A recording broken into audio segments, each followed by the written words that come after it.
Chapter 860. Putting aside the fact that Feng Zichen's reincarnation was cultivating hard in the ancient Baron's mainland, many powerful beings in the 5 continents were almost done with their preparations as time passed. They were looking for the right time to reincarnate in the central God province. Meanwhile, Feng Zichen, North Star, sat quietly under the world tree, waiting for the arrival of the great masters so that they could be reincarnated. However, before the powerful beings arrived, Feng Zichen, who was meditating with his eyes closed, seemed to have sensed something. He suddenly opened his eyes and looked at a corner of the central God province in shock. He saw that the purple gas was vast and mighty, giving birth to all kinds of strange phenomena. Immediately, the purple gas suddenly condensed and turned into an old man in a purple robe who looked to be in his 70s or 80s. Looking at the old man's appearance, it was obviously the Grand Pure One's good corpse, Grand Supreme Elderly Lord. Did the Grand Pure One's incarnation reincarnate in the lower realm? Of course not. Even if the Grand Pure One reincarnated into the human race, Feng Zichen would not be shocked, let alone Grand Supreme Elderly Lord reincarnated into the human race. In addition, even if the Grand Pure One wanted to reincarnate into the human race, he could not avoid Feng Zichen. He had to get his consent. However, the Taoist who looked like Grand Supreme Elderly Lord reincarnated into the human race without telling Feng Zichen. He could not help but be shocked. In the world, Feng Zichen could not think of anyone else other than Tao Ancestor Hongjun who could do that. Only Tao Ancestor Hongjun could hide from Feng Zichen's perception and reincarnate into the human race with the help of the Heavenly Tao's power. Did that mean that the Grand Supreme Elderly Lord in front of Feng Zichen was Tao Ancestor Hongjun? With that thought, Feng Zichen suddenly saw that the newly born Grand Supreme Elderly Lord seemed to have discovered his existence and winked in his direction. Immediately, boundless purple gas filled the air and blocked Feng Zichen's vision. Next, no matter how Feng Zichen tried, he could not break through the layer of purple gas. Good Lord, it's true. This is Tao Ancestor Hongjun. It should be the reincarnation of his thought. If it was the Grand Pure One, not only would he not be able to hide from Feng Zichen's perception, he would also not be able to block his vision. Therefore, there was a problem. What exactly happened to make Tao Ancestor Hongjun split a wisp of thought and reincarnate into the human race? Moreover, he did not use his own name but used the name of the Grand Pure One to pretend to be his incarnation, the Grand Supreme Elder. Only Tao Ancestor Hongjun dared to do that. If it were anyone else and you tried to pretend to be the Grand Pure One, the first person to find trouble with you would be the Heavenly Tao. How could he be the spokesperson of the Heavenly Tao? Next, the Grand Supreme Heavenly Tao could open a treasure that could open the heavens could not be heaven opening the heavens. However, if the person who impersonated him was Tao Ancestor Hongjun, the Grand Pure One would not even dare to fart. In fact, he could not take the initiative to expose Tao Ancestor Hongjun's identity. He had to think of a way to hide it from the world so that the world would believe that Tao Ancestor Hongjun's Grand Supreme Elderly Lord was his incarnation. The Grand Pure One thought, I'm in a difficult situation. Just as Feng Zichen had guessed, the Grand Pure One, who was in the 8th Scenery Palace, had mixed feelings. How could he not know that Tao Ancestor Hongjun had impersonated him? In fact, he knew it earlier than Feng Zichen. That was because before Tao Ancestor Hongjun reincarnated, he had sealed his incarnation in the heavenly courts, Grand Supreme Elderly Lord, and brought him with him. That's right. Although the Grand Supreme Elderly Lord of the Central Continent was Tao Ancestor Hongjun, the real Grand Supreme Elderly Lord was brought along by him and moved with him. Moreover, Tao Ancestor Hongjun did not block Grand Supreme Elderly Lord's perception. Therefore, he could clearly sense everything that was happening in the outside world. In other words, everything that Tao Ancestor Hongjun experienced would become his experience. The Grand Pure One knew the purpose of Tao Ancestor Hongjun's actions. That was to make it convenient for Tao Ancestor Hongjun to return the identity to Grand Supreme Elderly Lord after the matter was completed. At that time, Tao Ancestor Hongjun would retreat after succeeding. The real Grand Supreme Elderly Lord could also replace the fake Grand Supreme Elderly Lord without leaving a trace. That way, no one would know. Tao Ancestor Hongjun's actions were equivalent to telling the Grand Pure One that his identity could not be leaked. Otherwise, he would not have gone through so much trouble to impersonate Grand Supreme Elderly Lord. Master, you really know how to cause trouble for me. Now, I only hope that you don't offend a group of people and don't make the entire world your enemy. Otherwise, I'll be in trouble. In the 8th Scenery Palace, the Grand Pure One's face was filled with bitterness. He was helpless. This time, he was destined to be the scapegoat for Dao Ancestor Hongjun. Dao Ancestor Hongjun had to use his name to do things. Clearly, what he wanted to do was not something glorious. If that was not the case, couldn't he just act in his own name?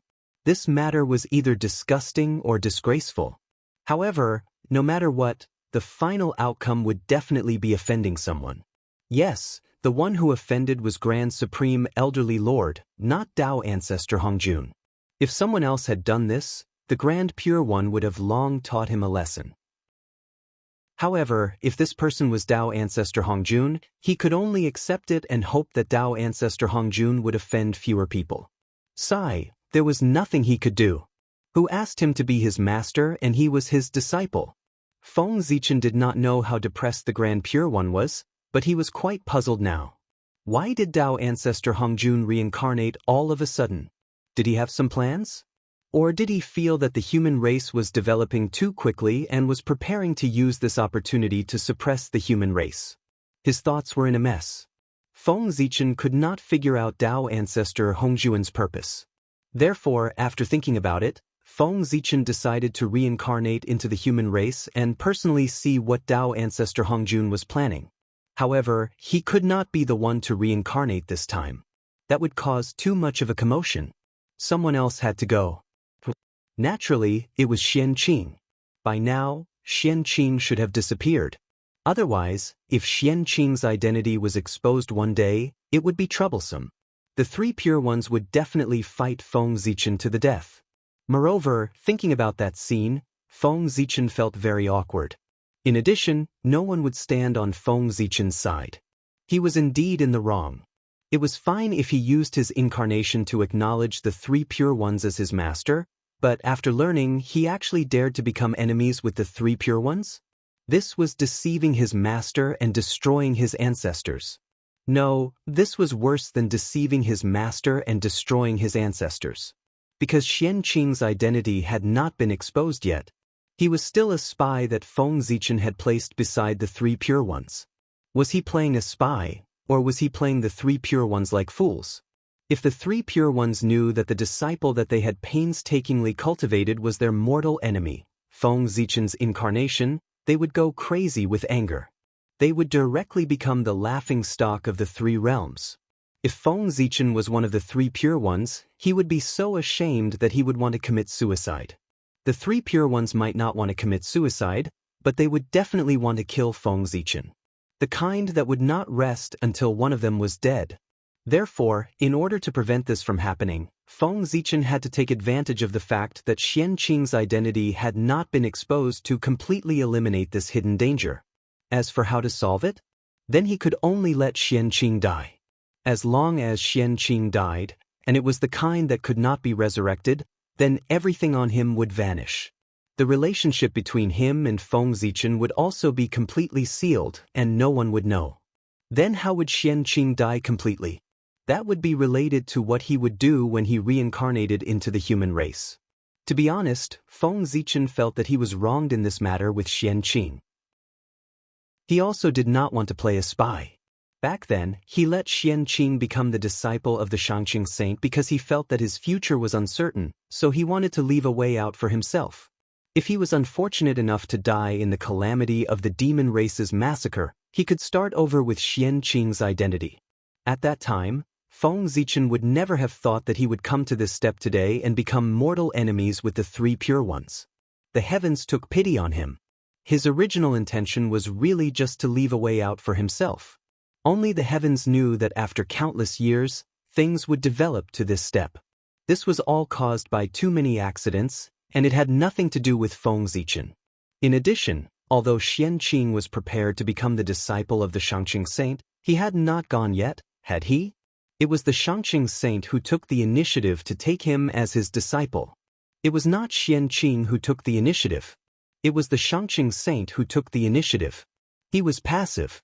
If there was someone to blame, it was the Xianxia saint's fault. In short, he was not wrong. It was all someone else's fault. Thinking of the scene when his identity was exposed in the future, Feng Zichen crazily pushed away the responsibility in his heart. On Penglai Island, Xianxia, who was in seclusion, suddenly opened his eyes. Sigh, in the end we still came to this step. However, it is indeed time to end things with the three pure ones. If we continue to drag things out, it will only make things worse. When my identity is exposed, it will be a catastrophe of the world. With a sigh, Xianxia took a step out and left Penglai Island, rushing towards Golden Ao Island. With Xianxia's understanding of the three pure ones, once they knew the truth of the matter, they would definitely not have the intention to destroy the world and rebuild the universe in their anger. At that time, the world would be reopened, and everything in the past would be buried. The dark history of the three pure ones would naturally become empty. As for the great mediums, after seeing the three pure ones destroying the world, they would forget their memories of Xianxia. No, I almost forgot. Xianxia had not reached the realm of primordial chaos. So, if the world was destroyed, he would also die. The immortality of the great mediums depended on the world of primordial chaos.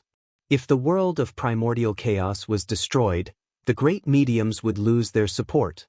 If they died, they would really die and would not be resurrected. If the three pure ones were ruthless, they could definitely destroy Xianxia completely at the cost of destroying the world. All traces of his existence would completely disappear, including everyone's memories of him. Only the existence of primordial chaos could vaguely remember that there was once a great medium called Xianxia in the primordial chaos. Don't doubt that once Xianxia's identity was exposed, the three pure ones would definitely be ruthless. The more they liked Xianxia in the past, the more they hated him. There was nothing they could not do. Xianxia's speed was very fast. Penglai Island was not far from Golden Ao Island. So, Xianxia arrived at Golden Ao Island very quickly. When he arrived at the island, Xianxia went to the Xianxia Palace with ease. That was the place where the sect leader of Tongtian cultivated.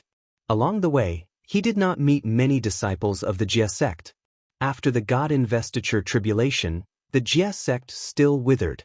Other than the core disciples, most of the ordinary disciples were basically dead. They were either on the God investiture list or the ghost sealing list. In the past, the Jia sect, which had tens of thousands of immortals, was no longer at its peak. However, even so, the Jia sect was still stronger than the Chan sect. As for the Western sect, they could not be compared. Even if the number one sect in the primordial chaos suffered heavy losses, it was still the number one sect in the primordial chaos. It was not that the Jia sect was too strong, but the performance of the other sects was too weak. Outside the Xianxia Palace, Xianxia shouted respectfully, "Disciple is here to pay respects to master." With a creak, the door of the Xianxia Palace slowly opened. At the same time, the sect leader of Tongtian's voice sounded, "Come in." After Xianxia entered the palace, the sect leader of Tongtian opened his eyes and asked curiously, "Xianxia, why are you free to come here today?" The sect leader of Tongtian paid a lot of attention to Xianxia, the most outstanding disciple. He knew that Xianxia had been stimulated by his good friend's attainment of the Tao. In recent years, Xianxia had been living in seclusion and working hard to cultivate so that he could reach the realm of the primordial chaos Daluo Jingxian as soon as possible. Since Xianxia was working so hard, the sect leader of Tongtian naturally could not say anything. He could only support Xianxia silently and occasionally explain the Tao of the primordial chaos to Xianxia. However, Xianxia did work hard. Although Xianxia's realm was still at the great completeness of the sage-to-be, his aura was more stable. He was not inferior to those great mediums at the peak. This meant that Xianxia had reached the extreme of the sage-to-be realm and could start to break through the realm of the primordial chaos Daluo Jingxian. Yes, after the sage-to-be great completeness, Xianxia could break through and become the primordial chaos Daluo Jingxian. This was the real cultivation sequence. After the sage-to-be realm was the primordial chaos. There was no such thing as a half-step. When Xianxia's realm reached the great completeness, he could break through. The so-called half-step primordial chaos was the result of the failure of breaking through the sage to be great completeness to the primordial chaos. They were stronger than the sage to be great completeness but weaker than the real primordial chaos. They were stuck in the middle. Therefore, they were called half-step primordial chaos. Half-step primordial chaos were all failures. As for those who succeeded, they directly attained the Tao and became the primordial chaos Daoyuo Jingxian. At this time, Xianxia had reached such a realm. The reason why he could cultivate so fast could only be said that the green lotus of creation was awesome. It was worthy of being the ultimate treasure of creation. The 24th grade green lotus of creation was the #1 auxiliary ultimate treasure of the untainted land. Even the jade plate of creation could not compare with it. Xianxia sat cross-legged on the green lotus. His cultivation increased rapidly like a rocket. In just hundreds of thousands of years, he had reached the extreme of the sage-to-be realm. Xianxia bowed to the sect leader of Tongtian and said, "Master, I am going to reincarnate into the human tribe to practice my own path of great Tao. Therefore, I am here to report to you." Hearing this, the sect leader of Tongtian nodded and said, "That's right. Recently, many great superpowers are going to reincarnate into the human tribe to practice their own path of great Tao and find their own opportunities to attain the Tao. If you reincarnate at this time, you can discuss Tao with them. Maybe you can break through." P.S. Interspersing the two plots. Chapter 861. Do you want me to ask the human sovereign to leave a place for you to be reincarnated? Xianxia shook his head and said, "Master, you have forgotten that I am an immortal master of the human clan. I have been worshipped by the human clan for generations. If I want to be reincarnated into the human clan, even the human sovereign can't stop me." Tongtian smiled and said, "Indeed, I have forgotten that you have a high status in the human clan. You have the destiny of the human clan. Even the 3 sovereigns and 5 emperors have to respect you when they see you." After chatting with Tongtian for a while, Xianxia didn't forget the purpose of his visit. He said to Tongtian, "Master, I plan to go all in this reincarnation. I will be reincarnated with my original body, not as a strand of true spirit." Suddenly, the prime of Tongtian widened his eyes in shock. This expression shouldn't have appeared on Tongtian's face, but it still appeared. It could be seen that Xianxia's words had shocked Tongtian. "Reincarnated with your original body? Are you crazy?" The prime of Tongtian asked in disbelief. No wonder he was so shocked. What Xianxia said was too shocking. It was too dangerous to reincarnate with one's original body. It would be fine if there was no accident. But if there was an accident, although there was no risk of death, his cultivation would be in danger. At that time, tens of millions of years of cultivation would be gone. It would take at least millions of years to recover. This feeling was even worse than death. Therefore, Tongtian wanted to persuade Xianxia to change his mind. "Xianxia, with your talent, you will achieve Tao sooner or later. Why are you so persistent now? Even if you fail now, there will be a next time, and a time after that. There is no need to do such a dangerous thing and gamble with your cultivation." Tongtian thought that Xianxia must have been stimulated by external factors. Seeing that more and more great mediums were about to achieve Tao, he didn't want to fall behind others. That was why he couldn't wait to achieve Tao. Xianxia shook his head and said, "Master, you don't have to persuade me anymore. I have made up my mind. The idea of reincarnating with my original body was not made on impulse. I have thought about it carefully. Disciple has been in seclusion for many years, and I roamed the river of space-time day and night in search of an opportunity to break through. One day, I had a feeling in my heart and saw the great Tao. I understood that the opportunity to achieve Tao was in this reincarnation." The Tongtian sect leader was silent. Since Xianxia said that this was his chance to achieve Tao, it meant that he had already made up his mind and would not change it easily. Since things had already come to this, the Grand Master of Heaven should not continue to persuade him. However, for some reason, he had a bad premonition in his heart. It was as if he would lose this disciple forever if he agreed with Xianxing's decision. Under the influence of such emotions, the prime of Tongtian tried to persuade him again. Do you really want to do that? Can't you use another method? Xianxing continued to shake his head and said firmly, Master, we can't retreat. The Grand Tao is right in front of me. If I retreat, a flaw will appear in my Tao heart. I'm afraid I'll never be able to attain the Tao. Disciple, there is no way out. I can only fight with all my might. Attaining the Tao was a very mysterious thing. If you didn't see the opportunity to attain the Tao, nothing would happen. However, if you saw it, you would give it up because of fear. This fear would be imprinted in your Tao heart. The next time you attain the Tao, it would be magnified infinitely, making you unable to attain the Tao in this life. On the road of Tao, there was no retreat. This was how it was. As soon as he said this, the Tongtian sect leader knew that he could not persuade him. He could only say, forget it. It's all up to you. Seeing the Tongtian sect leader's expression, Xianxing could not help but laugh and say, Master, look at what you're saying. It's as if I will definitely fail. Since I dare to put all my eggs in one basket, I naturally have full confidence. Besides, I'm a great medium. I'll always exist with the heavens and the Tao. I'll never die. So what if I fail? I won't die anyway. At most, I'll start over. But Master's expression makes it seem like you're going to be separated forever. The Tongtian sect leader, who was still sulking, was angered by Xianxing. He picked up the horsetail whisk in his hand and was about to hit Xianxing. However, Xianxing smiled and dodged. Master, you're busy. I have something to do. I'll take my leave first. As he said this, Xianxing left quickly as he was afraid that the Tongtian sect leader would continue to hit him.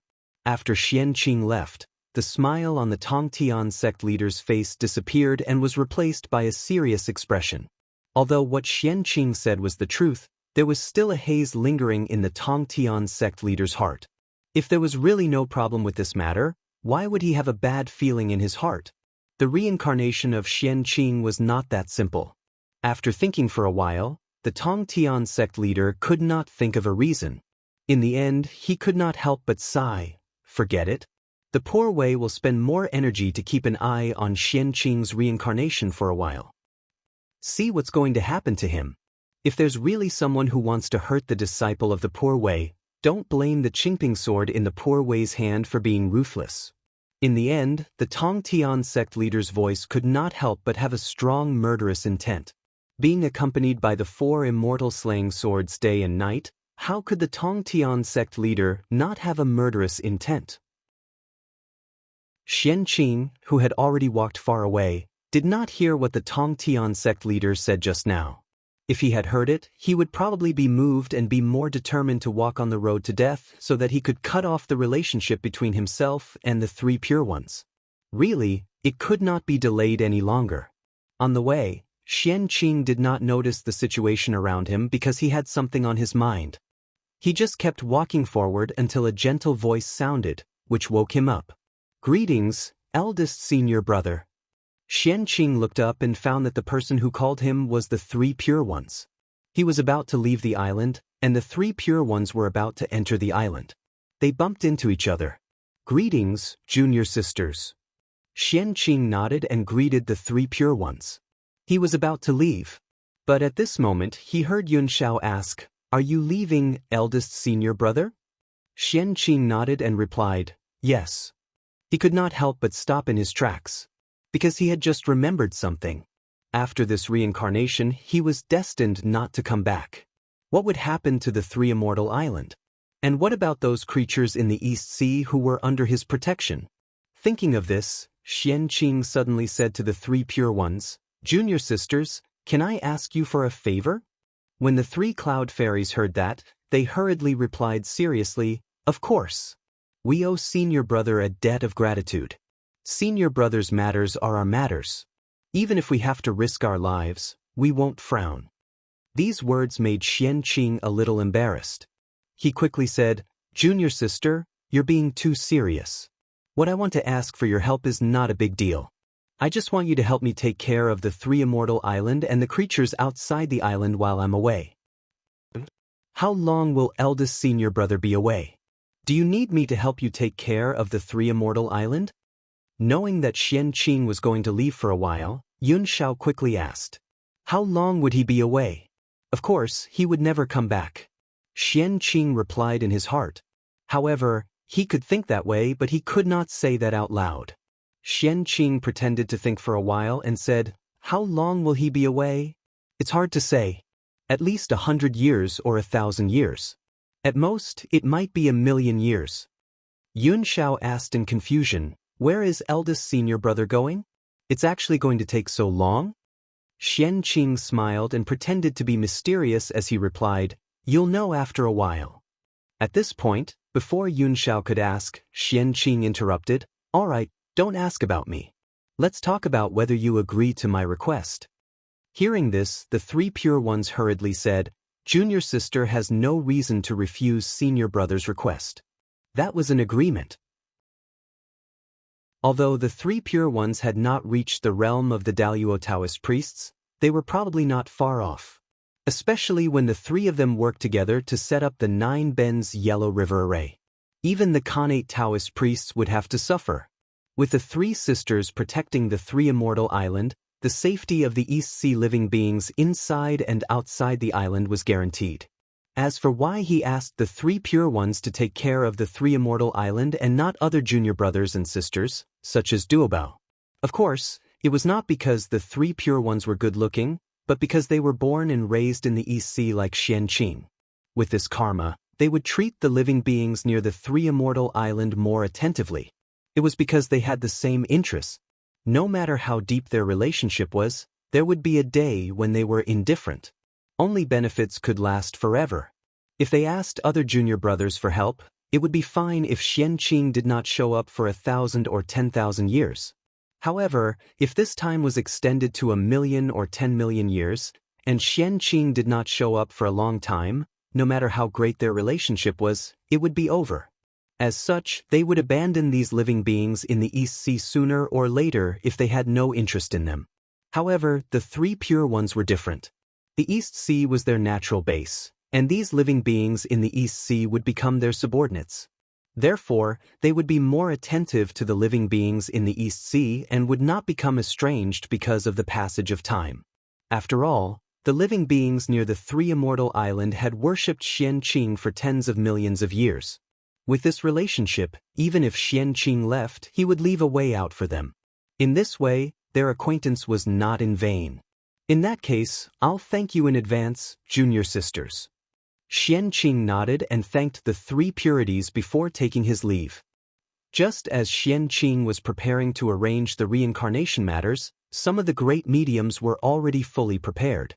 They separated a strand of divine sense and set off to the central divine prefecture to meet the human emperor and obtain the qualifications to reincarnate from him. This was not difficult. The purpose of doing this was just to tell the human emperor that they were ready to reincarnate and not to treat them as stowaways and kill them. At the same time, it was also to let the human emperor know who had reincarnated into the human race. It was to prevent them from being accidentally injured when cleaning up later. Those who had greeted the human emperor would naturally have no problem reincarnating. However, those who did not greet the human emperor but secretly reincarnated should not blame the human emperor for being ruthless. Destroying a strand of divine sense was still a light punishment. Who knows, they might even follow this strand of divine sense to investigate and find the location of their original body. Whether this was possible or not depended on Feng Zichen's mood. Fellow Taoists, you can reincarnate, but don't kill all your relatives and friends just to cut off the karma. If you really do that, then don't blame me for being ruthless. Don't say that I didn't warn you. Just before the great mediums reincarnated, Feng Zichen gave them a final warning. It was no wonder that Feng Zichen said so. If these great mediums were to reincarnate into the human race, they would definitely have an additional father, mother, and a bunch of relatives and friends. When the great mediums' thoughts returned to their original bodies, what would happen to their relatives? Could it be that they had to be taken away? Definitely not. Who would be willing to have an additional pair of parents for nothing, especially these Khanate saints who were born by heaven and earth. Then, in this case, letting these relatives die silently was the best choice. Your Majesty, don't worry. Poor Wei and the others are not people of the devil Dao. How could they do such a heartless thing? In this reincarnation, since poor Wei and the others have already separated this strand of divine sense, they have no intention of taking it back. In this way, all the karma will be in this strand of divine sense incarnation. When poor Wei and the others disperse their incarnations, all the karma will disappear and it will not affect their original bodies. A Taoist said loudly. Hearing this, Feng Zichen nodded and agreed with him. If the divine sense did not return to the original body, then all the experiences and karma in this life would have nothing to do with the original body. Naturally, there would be no more scruples. The so-called parents were the incarnation's parents. What did it have to do with the original body? Glancing at everyone, Feng Zichen said, Since you all know what to do, I won't say anything else. Fellow Taoists, please do as you please. After saying that, Feng Zichen slashed down with his sword and opened up a huge reincarnation passage in the void. Entering it, one could be reincarnated as a human. As for when to enter, Feng Zichen did not care or ask. It was all up to the powerful cultivators. On the ground, many powerful cultivators were preparing to reincarnate into the human race. It was very lively, and the underground was not calm either.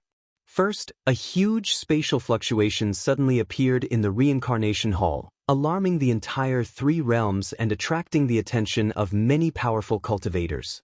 Unfortunately, before these powerful cultivators discovered anything, Goddess Hood had already activated the 6 paths of reincarnation disc and used the power of reincarnation to envelop the netherworld, sealing it completely so that outsiders could not see anything. However, although they could not see what was happening in the netherworld, everyone could roughly guess. Who else in the primordial world could create such a strong spatial fluctuation other than space ancestral Magus Dijiang?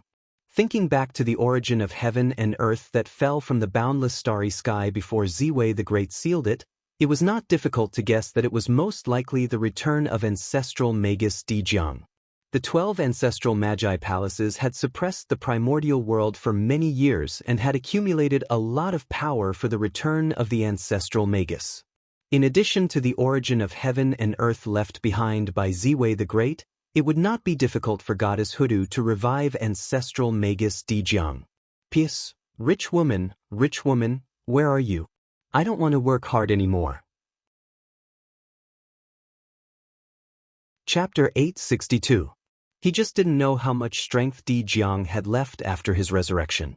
How long would it take for him to recover to his peak? Was it 100 years, 10,000 years, or millions of years? Also, since Dijiang had returned, would his old enemy, Dijun, return be far away? The 2 of them were old enemies. Their luck would naturally be tied together. If one side was resurrected, the other side would most likely be resurrected and returned in a short period of time under the guidance of the aura. It was chaotic. It was all chaotic. Dijiang and Dijun had suddenly resurrected. No one knew what kind of changes their resurrection would bring to the current 3 realms. At this moment, the group of powerful beings still didn't know that Dijun had actually been resurrected and returned long ago. It was just that he was training in the ancient Barrens continent and didn't appear in the 5 continents. If they knew this news, the powerful beings of the primordial world would most likely not be shocked. Because the present was different from the past. In the past, Dijun was the primordial chaos Daluo Jinxian. His realm was higher than everyone. But now, everyone was about to step into this realm and stand at the same height. As such, they weren't as afraid of Dijun and Dijun as before. In short, they had become stronger, and they had confidence in their hearts. The news of Dijun and Dijiang's return was like a huge rock suddenly thrown into a calm lake in the current 3 realms. Not only did it cause huge ripples, but it also stirred up the lake water. It caused unknown variables to occur in the established future. These were all irresistible. Although everyone felt helpless, they could only silently adjust their plans to deal with the changing situation in the future. The fluctuations of Dijiang's recovery also covered up the movements in another place in the nether realm. Just as Goddess Huda used the power of reincarnation to seal the entire Nether realm, the Lord of the Blood Sea, Nether River Patriarch, suddenly walked out of the Blood Sea and came to Fengdu City to visit the Emperor of Fengdu. Nether River Patriarch came to Fengdu City because he had something to ask the Emperor of Fengdu. It seemed that those great masters who were inferior to him had all found their way to Dao and were preparing to ascend to primordial chaos Daluo Jingxian. However, he had been standing at the half-step primordial chaos Daluo Jingxian for many years. He was known as the existence closest to the primordial chaos Daluo Jingxian in the primordial chaos. However, he had been stuck at the half-step primordial chaos realm and could not advance. The Nether River Patriarch couldn't help but panic. How could he not be anxious? Aside from Dijun and Tai, the Nether River Patriarch was the first among the 3,000 guests of the Purple Cloud Palace to reach half-step origin creation realm. He was far ahead of everyone else. Not too long ago, the Nether River Patriarch had witnessed the heavenly Tao with his own eyes, which allowed him to take a small step forward in his cultivation. He was now only a hair's breadth away from Daluo Jingxian. The Nether River Patriarch had thought that he would be able to break through the gap with just a simple seclusion. However, reality slapped him hard in the face. No matter how hard the Nether River Patriarch tried, this gap was like a natural chasm that he could not cross. When the 10 primordial chaos Tao masters preached, the Nether River Patriarch went. When the Daluo Heavenly Tao preached, he also went. They all gained something, but he just couldn't break through. Now, all his fellow Taoists had found the opportunity to break through to the primordial chaos realm. Only the Nether River Patriarch was still at a loss. He didn't know when he could break through. His cultivation was about to fall from the first to the last. How could the Nether River Patriarch not be anxious? Also, the fact that he couldn't break through for a long time was about to become a sore point for the Nether River Patriarch. It shouldn't be. Logically speaking, he should have broken through long ago, but he just couldn't. The Nether River Patriarch had also deduced the reincarnation verification method, but it was useless to him. He had used all his methods, but he couldn't break through. He checked himself, but he couldn't find the problem. The Nether River Patriarch was worried sick. He couldn't be stuck at the half-step primordial chaos realm for the rest of his life, right? That wouldn't do. If he couldn't break through to become the primordial chaos Daluo Jingxian, he would die. If Zenyuanzi successfully became the primordial chaos Daluo Jingxian, he would definitely not let him go. Even if he risked defending the Netherworld realm, he would go to the Blood Sea to kill him. Therefore, the Nether River Patriarch had to achieve the Tao. It was not for anything else, but for survival. It should be so. At the bottom of the Blood Sea, the Nether River Patriarch thought about it and finally walked out of the Blood Sea and went to Fengdu City. He planned to ask the Emperor of Fengdu if he had a way to solve his problem. It had to be said that Fengdu's acting skills were still good. In addition, with the cooperation of Goddess Hutu, the Nether River Patriarch didn't see any flaws over the years. He still thought that the Ghost Emperor of Fengdu was an old antique from the primordial world. Therefore, in the Nether River Patriarch's opinion, the Ghost Emperor of Fengdu, an old antique, was experienced and knowledgeable. He might be able to find the reason why he didn't understand. Under the guidance of the unseen, the Nether River Patriarch came to Fengdu City. The Ghost Emperor of Fengdu was still at the half-step primordial chaos realm. In terms of strength, he might not be as strong as the Nether River Patriarch. However, his true body was an extraordinary expert at the 9th heaven of primordial chaos. Therefore, the Ghost Emperor of Fengdu, whose cultivation was only at the half-step primordial chaos realm, already had the characteristics of a primordial chaos realm expert. In terms of realm, he was much higher than the Nether River Patriarch.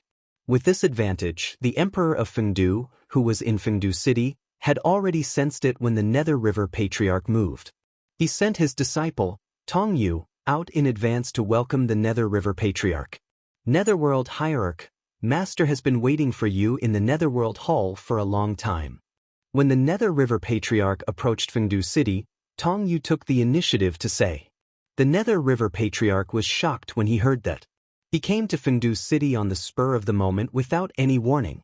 Even so, the Ghost Emperor of Fengdu was still able to calculate his itinerary. This cultivation was truly astonishing. It was definitely not something an ordinary primordial chaos Daluo Jingxian could do. The Nether River Patriarch was confident that even a saint would find it difficult to calculate his itinerary. However, the Ghost Emperor of Fengdu could calculate it. This was very shocking. Although this did not mean that he was stronger than a saint, it was enough to prove that in some aspects, the Ghost Emperor of Fengdu was better than a saint. Thinking of this, the Nether River Patriarch could not help but be more certain that the Emperor of Fengdu was definitely the incarnation of a senior expert. At the same time, he was more confident about the result of this trip. Perhaps, the Emperor of Fengdu could really solve the doubts in his heart.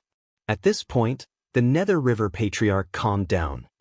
He looked at Tong Yu and said unhurriedly, "You are Tong Yu? Fellow Taoist Fengdu's new disciple?" Tong Yu was not afraid of being stared at by the Nether River Patriarch. He replied respectfully, "Yes, I am."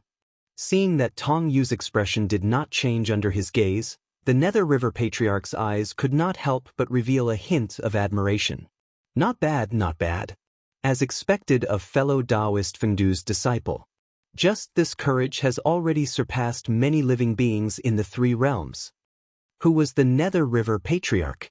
He was an innate saint born from the killing intent of heaven and earth.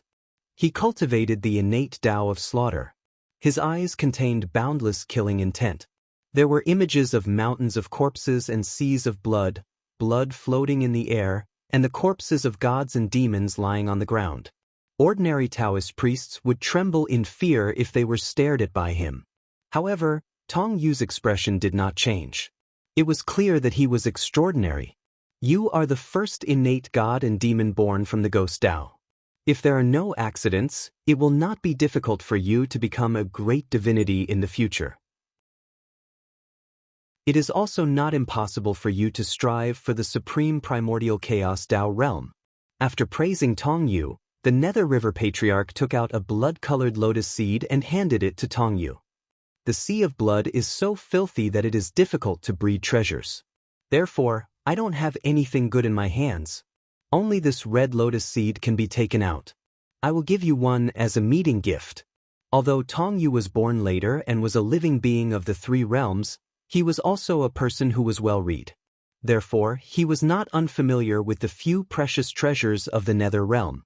In the Nether realm, apart from the Chaos Supreme Treasure, the 6 Paths of Reincarnation Disc, the most precious treasures were the 4 great spiritual treasures in the Nether River Patriarch's hands.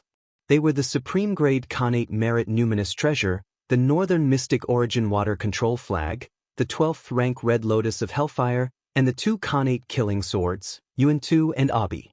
In the Emperor of Fengdu's handwriting, he held the 12th rank Red Lotus of Hellfire in high esteem. It was said that its power was comparable to Khanate Absolute Treasures, and was a rare treasure in the world. Therefore, Tong Yu, who had read the Emperor of Fengdu's handwriting, was very familiar with the 12th rank Red Lotus of Hellfire even though he had never seen it. The Red Lotus seed was the seed of the Red Lotus of Hellfire. It was divided into the first, second, and third generations, corresponding to the superior grade, medial grade, and inferior grade Khanate spiritual treasures. Tong Yu identified it with the method written by the Emperor of Fengdu, and found that the lotus seed given by the Nether River Patriarch was the first-generation lotus seed. In other words, if the red lotus seed was nurtured properly, it would at least be a superior-grade Khanate spiritual treasure. It was even possible for it to be a supreme-grade Khanate spiritual treasure. What was a great gift? This was it. The Nether River Patriarch was indeed the richest person in the Nether realm. It was hard to refuse such a great gift. Tong Yu also knew that a big shot like the Nether River Patriarch would not go back on his words. If he said that he would give the red lotus seed, then he would definitely give it away. Therefore, Tong Yu did not pretend to refuse. He accepted the red lotus seed and thanked the Nether River Patriarch. "Thank you for the gift, martial uncle." At this time, the Nether River Patriarch laughed. "Ha, the poor way likes you more and more. You are much better than those idiots from the Ashura tribe. It's also because you have already taken fellow Taoist Fengdu as your master. Otherwise, I would have snatched you over to be my disciple." At this point, the Nether River Patriarch could not help but complain. It's also the poor way's luck has been bad recently. There are connate god fiends being born everywhere in the three realms. Only my blood sea has not shown any signs of activity. It's really infuriating. With that, the Nether River Patriarch shook his head and followed Tong Yu into Fengdu City to meet the Emperor of Fengdu at the Nether Hall. Nether Hall.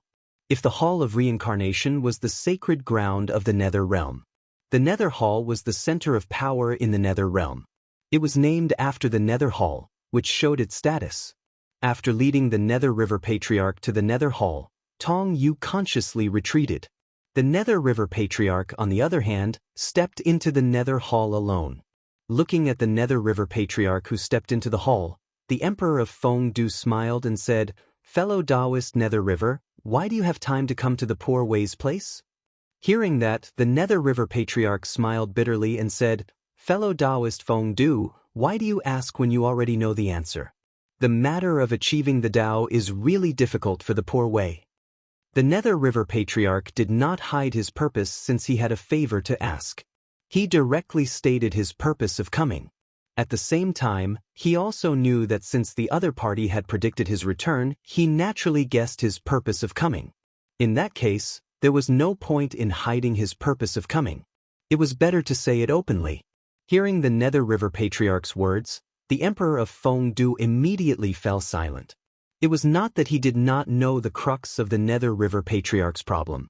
On the contrary, it was because he knew the crux of the Nether River Patriarch's inability to achieve the Tao that he could not say it. It was not that the Nether River Patriarch could not achieve the Tao, but that he had missed the opportunity to achieve the Tao. At the end of the Primeval Age, before the 5 continents were established, the Primeval Age had 2 earth-shattering battles with the Chaos Demon Gods in the Primeval Age. Nearly 20 Chaos Demon Gods were involved in this.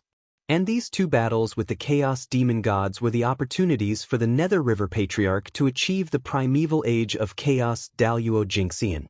However, he did not realize it himself, so he missed 2 opportunities in a row. That was why he could not achieve the Tao. How could the 3rd opportunity to achieve the Tao be so easy to wait? As for why the Emperor of Fengdu did not remind the Nether River Patriarch at that time, it was not that he had a problem with the Nether River Patriarch, but he did not realize it at that time. It was only when he saw that the Nether River Patriarch could not achieve the Tao that he figured it out. Seeing the hesitation on the Emperor of Fengdu's face, the Nether River Patriarch immediately guessed that he indeed knew the reason, but he could not say it out loud. Taking a deep breath, the Nether River Patriarch bowed to the Emperor of Fengdu and said somewhat pleadingly, "Fellow Taoist, please tell me the reason why the poor way could not achieve the Tao." The Emperor of Fengdu sighed and said slowly, "The poor way has known you for many years. Seeing that you are stuck at the last half step, I am also very anxious for you. So, in recent years, the poor way has been thinking, fellow Taoist, your realm is already enough, but why can't you achieve the Tao? I've thought about it for a long time and finally figured out some ideas." Hearing this, although the Nether River Patriarch was excited, he still held back and did not speak. He patiently waited for the Emperor of Fengdu to say the reason. However, at this moment, the Emperor of Fengdu suddenly asked him, "Fellow Taoist, do you still remember the 2 battles with the Chaos Demon Gods?" The Nether River Patriarch was stunned. Although he did not know what this question had to do with his Tao, he still replied, "Of course I remember. In the battle in the chaos beyond the heavens, the poor way was able to glimpse the heavenly Tao, and his cultivation improved greatly. The battle in the wilderness officially confirmed the current situation of the 3 realms. These were earth-shattering events that could not be forgotten even if he wanted to." Of course, the Nether River Patriarch remembered. After a long sigh, the Emperor of Fengdu said helplessly, "Fellow Taoist Nether River, these 2 battles were your opportunity to achieve the Tao, but you missed them one by one." As soon as Fengdu said that, not only did Patriarch Nether River not feel relieved, but he became even more confused. Why did his opportunity to achieve the Tao should be in these 2 battles with the Chaos Demon Gods? He did not feel anything at all? The Nether River Patriarch could not help but ask, "Fellow Taoist, what do you mean?" Could it be that the poor way's delay in achieving the Tao is related to these two battles? Chapter 863. Instead of answering Nether River Patriarch's question, Fengdu asked, "What Tao do you cultivate?" Nether River Patriarch blurted out, "The Tao of Massacre and the Khanate Blood Tao." Nodding, Emperor Fengdu replied, "How about these two great Taos?" This time, Nether River Patriarch thought for a while before replying, "The Tao of Massacre is unparalleled. In terms of lethality, it should be in the top 3 in the primordial world. That's why the Tao of Massacre harms the harmony of heaven and earth and is difficult to achieve. The Khanate Blood Tao uses blood to trace back to the beginning of all living beings. Comprehending the true drop of life can also transform all living beings with blood. It's also the most superior great Tao in the primordial world and is difficult to cultivate." Fengdu Ghost Emperor agreed, "Yes, both the Tao of Massacre and the Khanate Blood Tao are top-notch great Taos in the primordial world with unparalleled power. Once they achieve Tao, they will definitely bring you an unimaginable transformation. However, as you said, these two great Taos are too harmful to the harmony of heaven and earth. Therefore, the heavenly Tao doesn't want anyone to achieve this Tao, which makes the conditions for achieving Tao extremely harsh."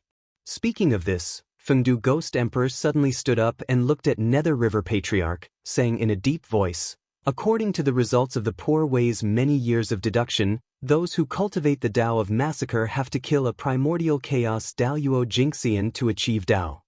Similarly, those who cultivate the Khanate Blood Tao have to devour the blood of a primordial chaos Daluo Jinxian to achieve Tao.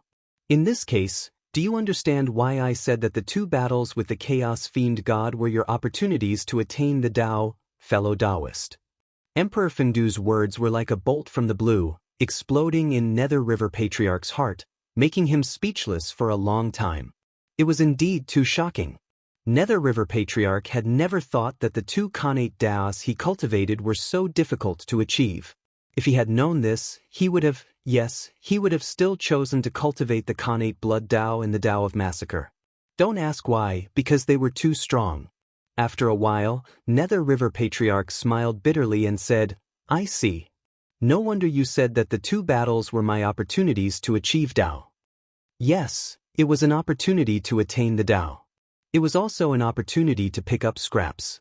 At that time, nearly 20 Chaos Fiend gods had been beaten to the brink of death by a group of primordial chaos experts of the Untainted Land. As long as the Nether River Patriarch had hardened his heart and seized the opportunity to give the Chaos Demon God a final blow at all costs, he would have attained Tao by now and would not be stuck at half-step primordial chaos like he was now. After an unknown period of time, the Nether River Patriarch suddenly said in a daze, "Fellow Taoist, do you think the Poor Way still has a chance of attaining Tao?" At this moment, the old Master Nether River was truly in despair. He felt that the future was bleak, without a single bit of light in sight. The Nether River Patriarch was confident that he could defeat a primordial Daluo Jinxian, but he could not kill a primordial Daluo Jinxian. It was not that easy to kill a primordial chaos expert. Even if he fought at all costs, he could only determine victory and defeat, not life and death. Not to mention primordial Daluo Jinxian, the Nether River Patriarch might not even be able to kill a primordial chaos expert of the same level. The higher the level, the harder it was to kill. That was true. The Emperor of Fengdu was speechless as he looked at the despairing Nether River Patriarch. No one had missed 2 opportunities to attain Tao in a row. According to the Nether River Patriarch's situation, it was indeed very difficult for him to attain Tao. After all, the previous 2 situations were extremely rare. It would be very difficult for it to happen a 3rd time. How could there be so many Chaos Fiend gods lying down for the Nether River Patriarch to kill? The Emperor of Fengdu opened his mouth and wanted to comfort the Nether River Patriarch. However, he did not know what to say and could only turn into endless silence. Silence. A long silence. Just as the Nether River Patriarch's heart was gradually dying, the Ghost Emperor of Fengdu's heart suddenly thumped like never before. At the same time, scenes of the future appeared in the Emperor of Fengdu's mind one after another. It was an extremely tragic battle, and the location of the battle was in the Nether Realm. At some point in time, large patches of brilliant golden light suddenly appeared in the dark Nether Realm. The golden light was peaceful and domineering. Wherever it passed, all living beings that were illuminated by it, no matter what kind of expression they had before, would have a peaceful expression afterwards. Although this golden light had never appeared in the primordial chaos, the Ghost Emperor of Fengdu recognized its origin at first glance. It was the light of Buddha, the purest light of Buddha. Why would the light of Buddha appear in the Nether Realm? The Ghost Emperor of Fengdu suddenly looked up and saw that at the end of the Nether Realm, several figures shrouded in bright light of Buddha were besieging an emperor wearing a crown. That emperor had the appearance of the Fengdu Ghost Emperor. Turning his head to look in another direction, the Ghost Emperor of Fengdu saw the Nether River Patriarch, but his situation was not good. He was fighting with Zhen Yuanzi, who had already attained the Tao, and was firmly suppressed by the other party. It would not be long before he would end up being suppressed.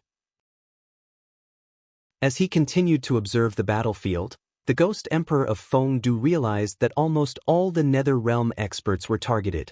Wait, no, not all of them. Goddess Hoodoo and Ancestral Witch Xianming were not there. Thinking of this, the Emperor of Fengdu scanned the battlefield. Then he saw the figure of Goddess Hoodoo in the depths of the 6 paths of reincarnation. However, at this moment, Goddess Hoodoo's situation was not good. The Taiji diagram, Panga's banner, and the Bell of Chaos, these 3 great heaven-opening treasures were summoned at the same time. They turned into the shape of a giant axe in the sky and suppressed the 6 paths of reincarnation, so that Goddess Hoodoo could not help the Nether Realm. As for Ancestral Witch Xianming, the Emperor of Fengdu also saw him. He was in the Nanzhan Department continent, leading a group of grand shamans to invade the demon race. The current situation was very obvious. The Buddhist sect was invading the Nether Realm on a large scale. They wanted to suppress all the experts of the Nether Realm so that they could take the Nether Realm into their own sphere of influence. As for why the Buddhist sect wanted to invade the Nether Realm, the reason was very simple. It was written in the teachings of the Buddhist sect. Boom! Just as the Emperor of Fengdu was thinking, he heard a shocking explosion. The Emperor of Fengdu, who was surrounded by several figures shrouded in Buddhist light, was smashed into pieces. At the same time, with the death of the Ghost Emperor of Fengdu, all the images shattered. Suddenly coming back to his senses, the Emperor of Fengdu's expression was very ugly. That's right. Anyone who knew that they were besieged to death would be in a bad mood. Although he was just an incarnation, it was not a big deal if he died. Moreover, the future shown in the images might not come true. However, the Emperor of Fengdu was still unhappy. In the images of the future, the human race did not intervene in this battle. It was not that the human race and the sorcerer race had become enemies, but the future shown in the images had many limitations. It could not be done in all aspects. It could only predict the future that was most likely to come true. This was foreseeing the future. It was an ability that Feng Zichen naturally possessed after he reached the 9th heaven of Hunyuan realm. As long as anyone whose cultivation was lower than Feng Zichen's, as long as they had the intention to scheme against him, Feng Zichen would be able to sense it. Fengdu and Feng Zichen were at the same time, so they naturally had this ability. However, the strength of the 2 saints, Zhuanti and Zhuanti, was far inferior to Feng Zichen. Therefore, when the 2 saints of the West had the intention to scheme against the Ghost Emperor of Fengdu, he had sensed it. The Buddhist sect is invading the Nether Realm on a large scale. Very well, Zhuanti, I haven't gone to find trouble with you, but you have come to find trouble with me first. You are really courting death. Let's have a good time. What CG saw just now was that the anger in the Emperor of Fengdu's heart could not stop rising. With other incarnations around and the imminent resurrection of Dijiang, the future scene that the Ghost Emperor of Fengdu had seen just now was almost impossible to realize. However, the fact that the 2 saints of the West had schemed against him was real. It could not be faked at all. This made the Emperor of Fengdu very angry. In order not to expose his identity, he had already suppressed his anger and did not go to find trouble with the 2 saints of the West. But even so, The other party dared to take the initiative to come to him. How dare they? The Emperor of Fengdu was furious, so he wanted to take revenge. As the saying goes, it is impolite not to reciprocate. Since the two saints of the West dared to scheme against him, then they could not blame him for scheming back. The abnormality of the Emperor of Fengdu naturally could not be hidden from the perception of the Nether River Patriarch. In the eyes of the Nether River Patriarch, the Emperor of Fengdu was first absent-minded for a moment, then he suddenly came back to his senses. As if he had been greatly stimulated, his expression became uncertain. Curious about the change in the Emperor of Fengdu, the Nether River Patriarch asked in a hoarse voice, "Fellow Taoist, did something happen? Why did you lose your composure like this?" The Emperor of Fengdu waved his hand and was about to say that it was nothing, but suddenly his expression froze.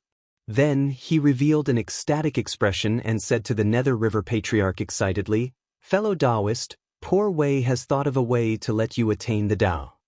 Hearing this, the Nether River Patriarch was stunned, as if he did not dare to be confident.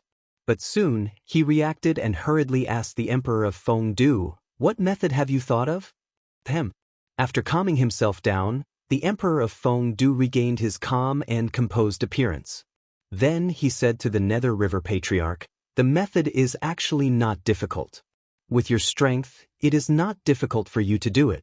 However, whether you want to do it or not depends on whether you are brave enough." Hearing what the Emperor of Fengdu said, the Nether River Patriarch suddenly had a bad feeling in his heart. But in the end, his desire to attain the Tao suppressed the bad feeling in his heart. He said to the Emperor of Fengdu, "Fellow Taoist, just tell me what method you have. Poor Wei has no way out now. If you can't attain the Tao, you will definitely face a situation of certain death in the future. So, fellow Taoist, you don't have to worry about anything. As long as you can attain the Tao, even if you have to attack a saint, the Poor Wei will not hesitate." "All right." The Emperor of Fengdu nodded and said, "Fellow Taoist, you are right. If you want to attain the Tao, you have to attack a saint. Kill a saint to become a primordial chaos." The Emperor of Fengdu said boldly, but the Nether River Patriarch was not frightened. He only said in a deep voice, "Please tell me the details of how to do it." The Nether River Patriarch did not think that the Emperor of Fengdu said that he would really kill a saint. Thinking about it, he knew that it was unrealistic and impossible. He could not even kill a Taoist master who had just entered the primordial chaos, let alone a saint who was stronger than most of the primordial chaos Daluo Jingxian. If they really fought, it would be good if the other party did not kill him. The Emperor of Fengdu smiled and said, "Fellow Taoist, you are one of the few powerhouses in the celestial sect of wonders. You have always understood the method of killing 3 corpses better than the Poor Wei. In that case, the Poor Wei would like to ask fellow Taoist, is the 3 corpses avatar considered one with the main body?"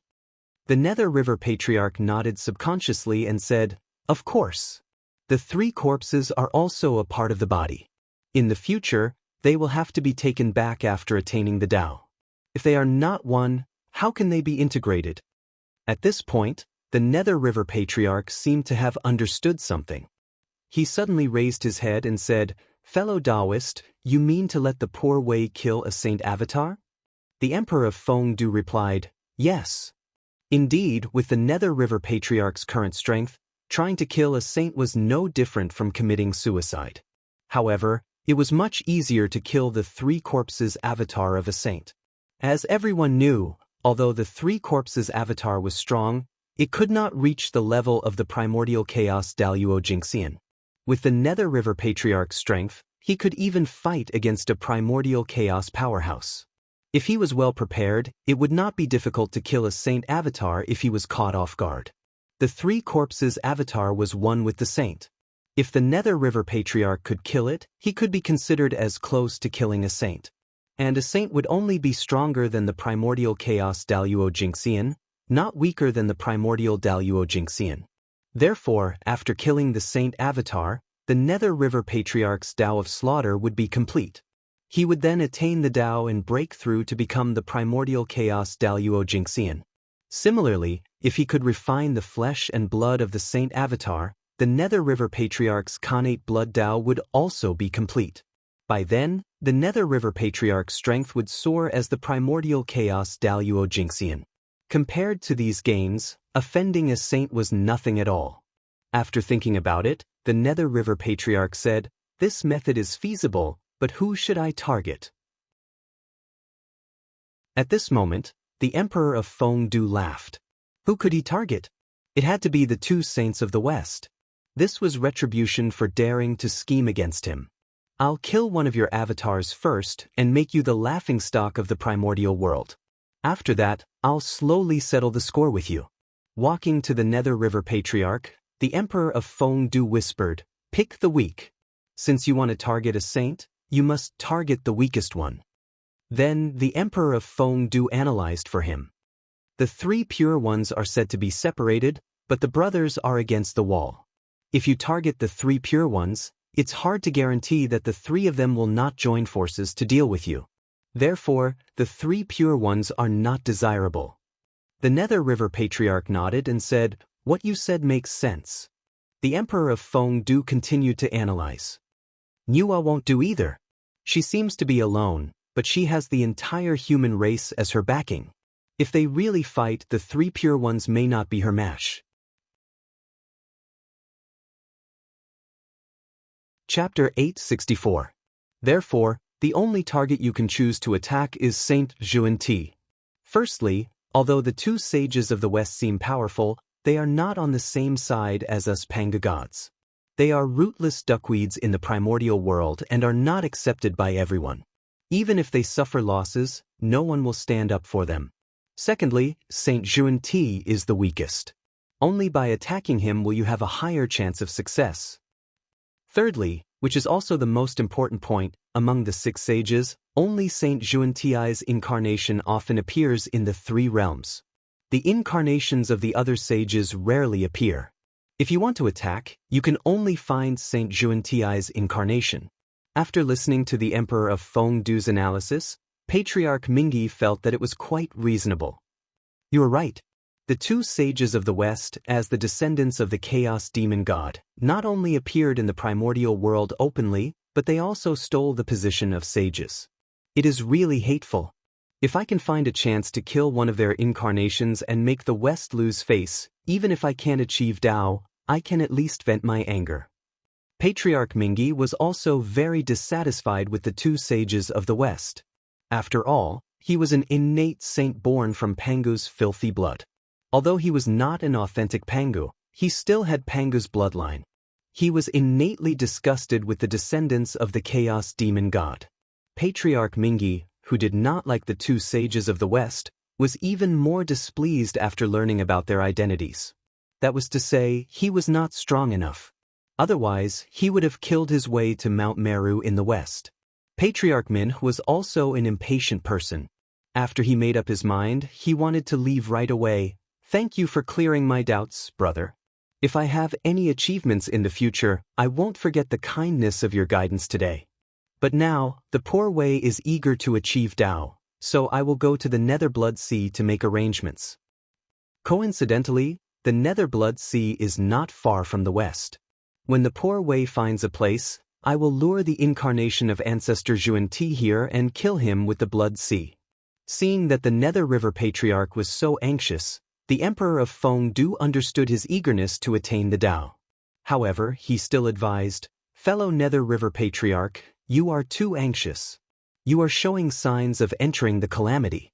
How could the incarnation of a saint be so easy to kill?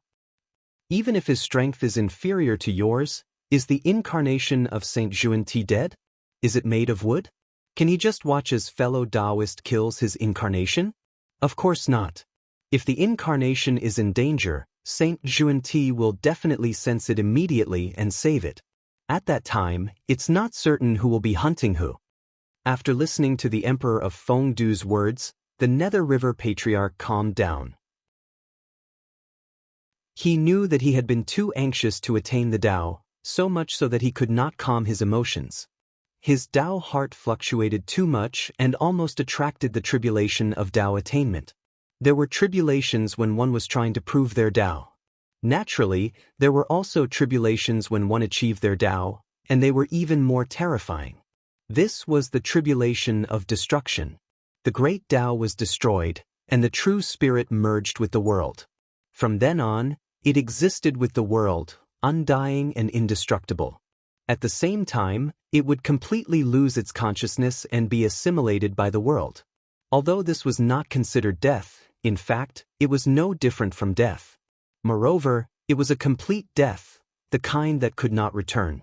The path of Tao attainment was difficult, and difficult. The slightest carelessness could lead to the risk of martyrdom. This was not just a saying. However, although the tribulation of destruction was terrifying, in fact, this tribulation was rarely triggered. The probability of 1 in 1,000 primordial chaos experts triggering it was already very high. This was a tribulation that only existed in legends. However, although the tribulation of destruction had never appeared, it did not mean that it did not exist. In this world, there were always unlucky people. If someone was unlucky, they might encounter the tribulation of destruction. Take the Nether River Patriarch for example. After missing 2 opportunities to attain the Tao in a row, he was already on the verge of death. The next time he tried to prove his Tao, he might attract the tribulation of destruction if he was not careful. At the same time, if the Nether River Patriarch still failed in his 3rd attempt to attain the Tao, then it would be difficult for him to attain the Tao in this life. Because the 4th time he attained the Tao, he would definitely trigger the tribulation of destruction. The first time he attained the Tao, there was almost no possibility of triggering the tribulation of destruction. However, the 2nd time he attained the Tao, he might encounter it. The 3rd time, he could clearly sense the tribulation of destruction. The 4th time, he was destined to trigger the tribulation of destruction. The more times he failed to attain the Tao, the greater the possibility of triggering the tribulation of destruction. The Nether River Patriarch really had no way out. If he could not attain the Tao this time, he would not be able to attain the Tao in this life. Therefore, he was abnormally anxious. However, it was also because of this that he should be calmer. Every time there was a major event, he needed to be calm. After calming down, the Nether River Patriarch thanked the Emperor of Fengdu. "Thank you for the reminder, Taoist brother." It was the poor Wei who lost her composure. But how should we deal with Saint Xuanti? The poor Wei is no match for him at all. Moreover, among the people the poor Wei knows, the only one who can stop Saint Xuanti is Goddess Hutu. It seems that I have to ask Goddess Hutu for help. I just don't know if she is willing to help. Thinking of Saint Xuanti, the Nether River Patriarch felt a headache because he was really no match for him. If not for the Netherworld Blood Sea, he would have been killed in a single blow. Hearing that the Nether River Patriarch wanted to ask Goddess Hutu for help, the Emperor of Fengdu could not help but shake his head. If the Nether River Patriarch really gave up his pride and asked Goddess Hutu for help, Goddess Hutu would most likely agree. However, it was definitely not now. At the moment, Dijiang had just returned, and Goddess Hutu's main energy had to be placed on him. Only after Dijiang's strength recovered would he be able to help the Nether River Patriarch. However, that would be many years later. The Nether River Patriarch might not be able to wait. Moreover, when that time came, he might not need Goddess Hutu's help. With a mysterious smile, the Emperor of Fengdu said, "Fellow Taoist Nether River, don't be impatient." The poor Wei predicted that within 10,000 years, there will be an unprecedented change in the Western sect. At that time, your chance will come. The Nether River Patriarch was puzzled and asked, "What change?" The Emperor of Fengdu shook his head and said, "The secrets of heaven cannot be revealed."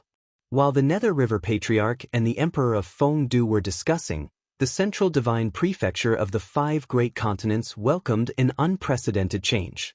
It was the reincarnation of a great divine power that had descended. Boom, boom, boom. Almost every once in a while, the destiny of the central divine prefecture would shake, causing the fixed future to change. At the same time, every time the destiny of the central divine prefecture shook, the rest of the destiny in the world would gather towards this place. Later on, the destiny of the 3 realms all gathered in the central divine prefecture.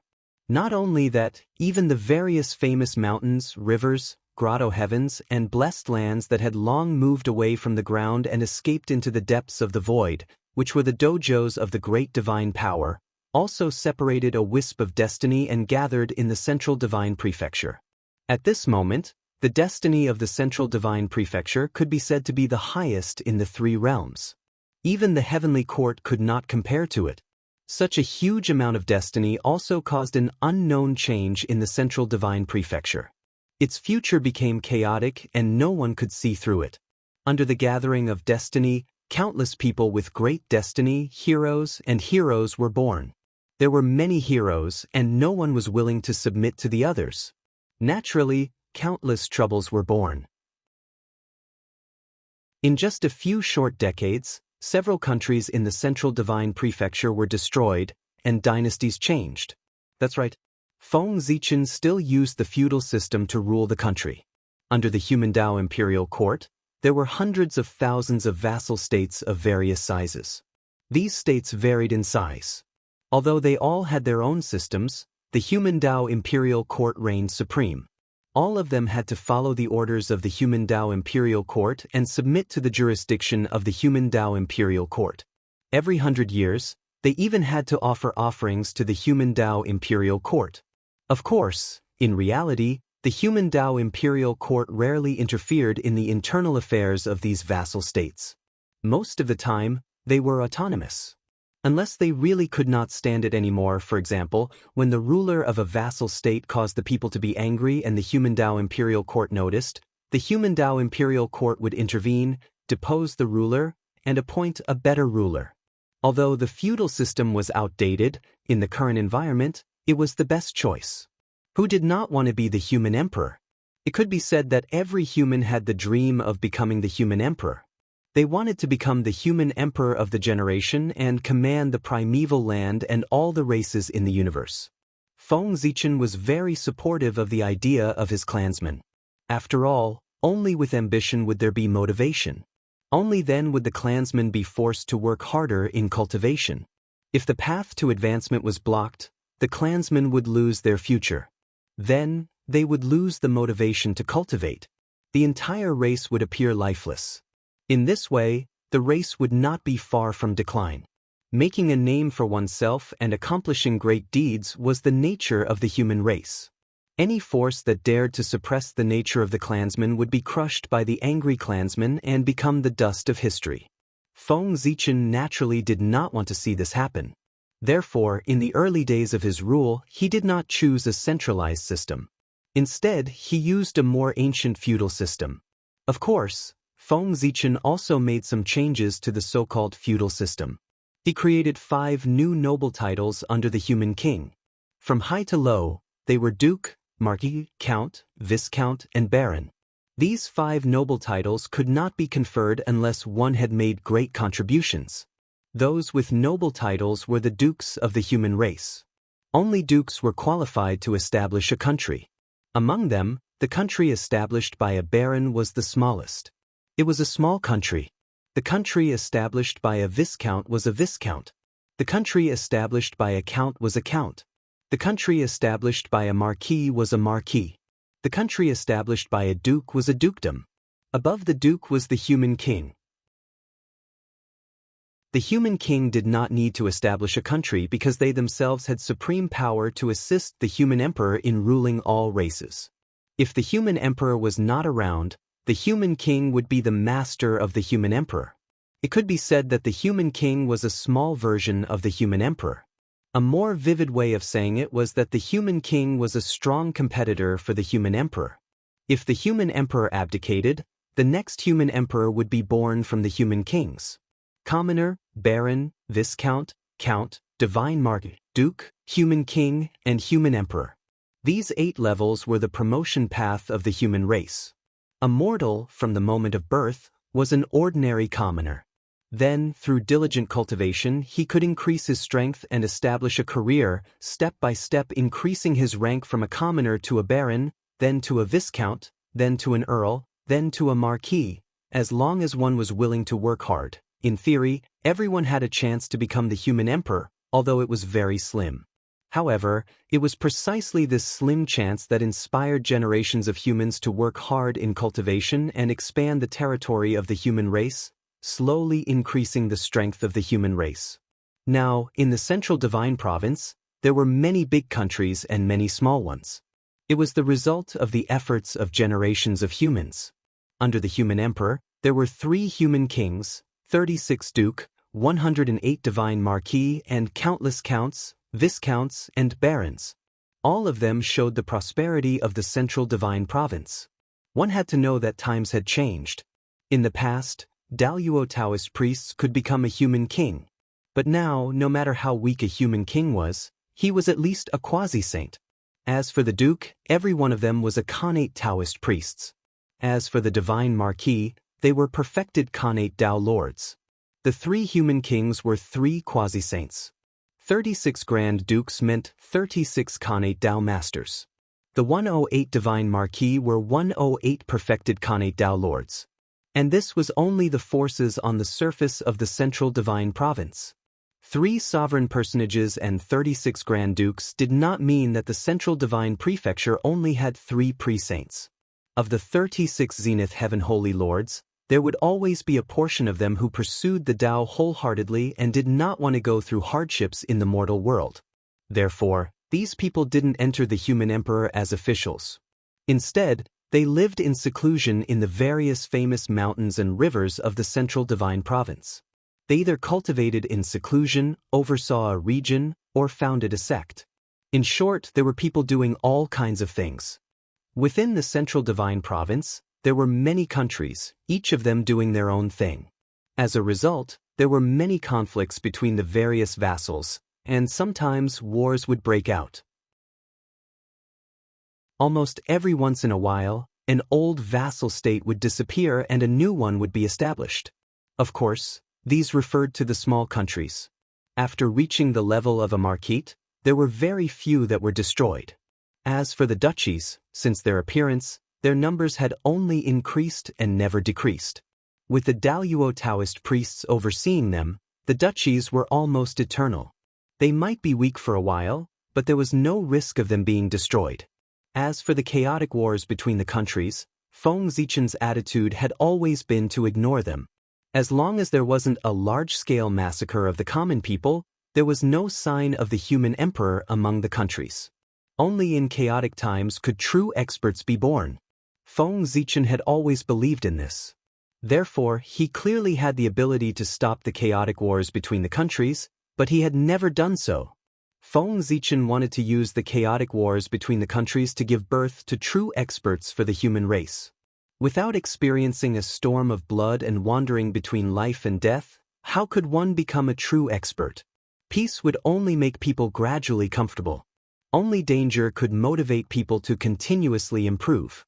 If all the countries developed peacefully and lived in harmony with each other, then why would Feng Zichen need to give out titles? Wouldn't it be better to just centralize power? After the birth of the countries, there would be a large number of experts born for the human race. That was why Feng Zichen adopted the feudal system. Chapter 865. Speaking of which, Feng Zichen's method was very similar to raising venomous insects, but it didn't matter as long as they could become stronger. In addition, because of the existence of the God realm in the central divine prefecture, death didn't mean the end of life for the living beings here. After the death of the human clan in the central divine prefecture, ordinary mortals would be sent to the underworld for reincarnation. But for the outstanding human clan, sometimes death was a new beginning. They could go to the God realm to become Yin gods, or serve as ghost messengers or as judges. The outstanding ones could even become city gods or even higher-level patrols. Even if they didn't want to become Yin gods, it didn't matter. They could also become earth gods to protect the land, become mountain gods to protect the land, or become guardian gods to deal with the injustice in the world. Under Feng Zichen's rule, the central divine prefecture was really ruled by both human clan and god. The human emperor even had the ability to confer titles to gods. The so-called burning incense divine path, in the hands of Feng Zichen, completely flourished in the central divine prefecture and reached an unprecedented peak. As for the so-called backlash of the dragon aura, Feng Zichen's cultivation was too strong. He was so strong that the backlash of the dragon aura couldn't do anything to him. In the end, the principle of the backlash of the dragon aura was even solved by Feng Zichen and easily refined it.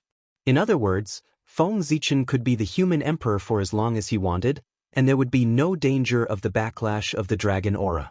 After being the human emperor for a long time, Feng Zichen began to think about the plan of the god emperor in the past.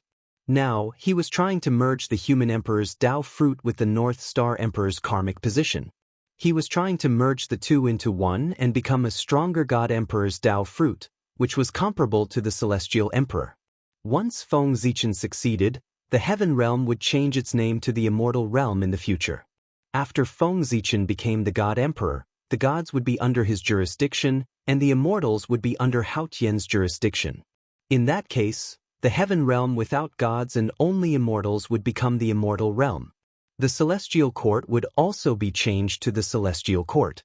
By then, the divine court, the immortal court, and the Yin court would rule the three realms together. It was also because of this that Feng Zichen rarely paid attention to the human race. Take the past few years as an example. Most of the great masters who had reincarnated into the human race had grown up. No, it was not appropriate to call it growth. This was because these great mediums were not reincarnated to cultivate again. Instead, they were a strand of divine consciousness that had entered the world. Although this strand of divine thoughts was not as strong as the original body, and did not have the power to destroy the world, they still had the memories of the original body, and even the realm of the original body. Therefore, although the reincarnations of these powerful beings did not have powerful magic power, they could manipulate the power of heaven and earth with a thought. With a wave of their hand, they could even change the laws of heaven and earth. Ordinary Daluo Taoist priests would not be their opponents and would be easily crushed by them. Apart from the fact that they were strong enough, more importantly, the true bodies of these great divine masters were still there, still alive. This was the reason why they were so strong. However, the reincarnations of these great divine masters did not show great strength at birth because of their agreement with Feng Zichen. Instead, they were like light and dust, and as time passed, they improved their strength step by step. Until recently, as the destiny of the central divine region became more and more intense, the situation became more and more chaotic. Strong masters emerged in large numbers, and countless grasslands rose up, fighting and fighting for hegemony on the earth. The relationship between the various countries became more and more tense. The entire central divine region seemed to have become a huge barrel of gunpowder. It was only one spark away from exploding. It was also at this time that the reincarnations of the great divine masters began to gradually show their talents. They lobbied between the various countries and explained their ideas to the nobles. For a time, a large number of new sects in the central divine region jumped out enthusiastically, attacking each other and arguing with each other. The debates between the vassal states and the debates between states became a spark that ignited the entire central divine prefecture, causing the current situation to be extremely chaotic. Although Feng Zichen was aware of this, he did not care about it. This was all agreed before. As long as these great divine masters followed Feng Zichen's rules, then Feng Zichen would not interfere with their actions. He had been silently watching from the side. It was under such circumstances that Xianxia reincarnated. In the creation pool of Penglai Island, immortal master Xianxia sat cross-legged on the 12th grade creation green lotus, looking at the people in front of him with a smile. "Junior brother, junior sister, why do you look so sad? I'm just reincarnating and cultivating again, not entering the path of destruction. In just a few tens of thousands of years, we can meet again. Why do you have to act like a little girl?" Xianxia's voice was as relaxed as usual, with a hint of teasing. He did not take the reincarnation matter to heart at all. In front of him were the disciples of the Jie school, such as Duobao, the goddess of golden spirit, the goddess of Wudong. After they heard from the Grand Master of Heaven that Xianxia was going to reincarnate and cultivate again, they all rushed to Penglai Island, saying that they wanted to send Xianxia on his last journey. "Xianxia, thank you all. Although it's reasonable at senior brother's realm, it's still too dangerous to reincarnate and cultivate again. If you're not careful and get plotted against, I'm afraid that your tens of millions of years of cultivation will turn into water overnight. Duo Bao said helplessly. He was still not optimistic about Xianqing's choice. He was not a small cultivator like a celestial immortal or a Xian immortal who could reincarnate and cultivate again. There were not many concerns. However, Xianqing was already a top-notch great divine master in the world. Once he reincarnated, it was unknown how many people were coveting his origin and wanted to devour him. The reincarnated Xianqing was even more tempting than the meat of Tripitaka. If they devoured him, they could have tens of millions of years of cultivation for nothing, or they could refine a top-notch innate spiritual treasure. Who wouldn't be tempted?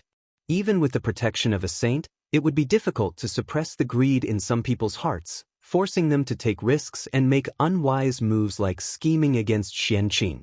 Therefore, in Duobao's opinion, Xianqing's decision was still inappropriate and needed to be reconsidered. However, after hearing Duobao's words, Xianqing reprimanded him without holding back. You're also the first disciple of the Jie school. Why are you so cautious? Everyone knows that the doctrine of the Jie school is to take a chance of survival from the world and step on the road of transcendence. Is it dangerous for me to reincarnate and cultivate again? It's definitely dangerous. But it's also because of this that I have the chance to achieve the great Tao. You have to know that the greater the risk, the greater the opportunity. If I can survive this, I'll definitely achieve the great Tao. The road to achieving the great Tao has always been full of ups and downs. When has it ever been simple? Is there no risk in changing to another method? It's the same as a 90% chance of survival. It's just that the way it's presented is different. When one's strength reached the level of Xianqing, they had their own understanding of the world and would not be swayed by external things. To be precise, they were abnormally persistent. Once they made a decision, they would not change it and would not listen to others' advice. Xianqing was not the only one who was like this. All the great divine powers were like this. If the Grand Master of Heaven could listen to the advice of the Grand Pure One and the Heavenly Lord of Primordial Beginning, why would he take in so many disciples and end up in this world today, causing brothers to be at odds with each other? They were all people who could not be persuaded and were difficult to be swayed. Seeing this, Duobao did not persuade him anymore. He just sat cross-legged on the ground and chanted the supreme Dongxian spiritual treasure Immeasurable Salvation Sutra for Xianqing. This was a Taoist scripture that the three pure ones jointly deduced when their relationship was at its best. It was abnormally mysterious and could help the living become immortals and the dead be released. All sentient beings in the three realms could be saved. Unfortunately, not long after this Taoist scripture was deduced, the three pure ones gradually had a gap. Not long after, they separated. This supreme Taoist scripture that witnessed the brotherhood of the three pure ones was also shelved. Very few people heard about it and naturally, very few people cultivated it. However, at that time, Xianqing was a disciple taught by the three pure ones. When the Salvation Sutra appeared in the world, he was taught this scripture and learned it. Therefore Xianqing knew it. Later on, Xianqing taught the Salvation Sutra to Duobao. As for whether Duobao taught it to others, Xianqing did not know. At this time, Duobao was chanting the Salvation Sutra for peace of mind. He wanted to use this supreme Taoist scripture to remove the disaster on Xianqing. Although it was not very useful, it was his intention. After saying goodbye to everyone, Xianqing's body suddenly burned with green flames. That was the fire of creation and also the fire of the great Tao. It came from the great Tao and could burn everything. Junior brothers and sisters, I'm leaving. As he spoke, Xianqing's physical body had already been melted by the fire of Tao. It then burned Xianqing's primordial spirit and even his true spirit. The fire of Tao was merciless. Soon, Xianqing's entire body was melted. However, Xianqing was a top great attainment saint. Although the fire of Tao was strong, it could not burn him into ashes. At the end of the fire of Tao, there was still a little bit of Xianqing's physical body left. No matter how the fire of Tao burned, it could not burn it. That was the essence of Xianxia's physical body. His huge innate fiend god body was burned until there was only a little bit left. It could be said that the quantitative change led to a qualitative change. The power it contained was extremely terrifying. It surpassed the sage-to-be realm and touched the threshold of the origin realm. It was not only Xianxia's physical body. His innate primordial spirit and undying true spirit were also burned until there was only a little bit left. They had reached the level of the origin realm. In the fire of Tao, they shone with radiant light. They were immortal and indestructible. What was condensed was the essence. As if provoked, the fire of Tao burned even more fiercely. The terrifying heat melted the void and distorted the rules. It forced Duobao and the others to retreat quickly. Slowly, the remaining three forces of Xianxia also showed signs of melting. Whoosh! At this moment, the 12th grade green lotus of creation under Xianxia trembled slightly. Large amounts of holy light of creation gushed out and disappeared into the remaining forces of Xianxia. In an instant, Xianxia seemed to have been sublimated. The quality of his innate true spirit was further improved. He transformed from a top innate fiend god to an innate saint. More radiant light of Tao was born from the remaining forces of Xianxia, making it more mysterious. The green lotus of creation was a sacred item of the path of creation.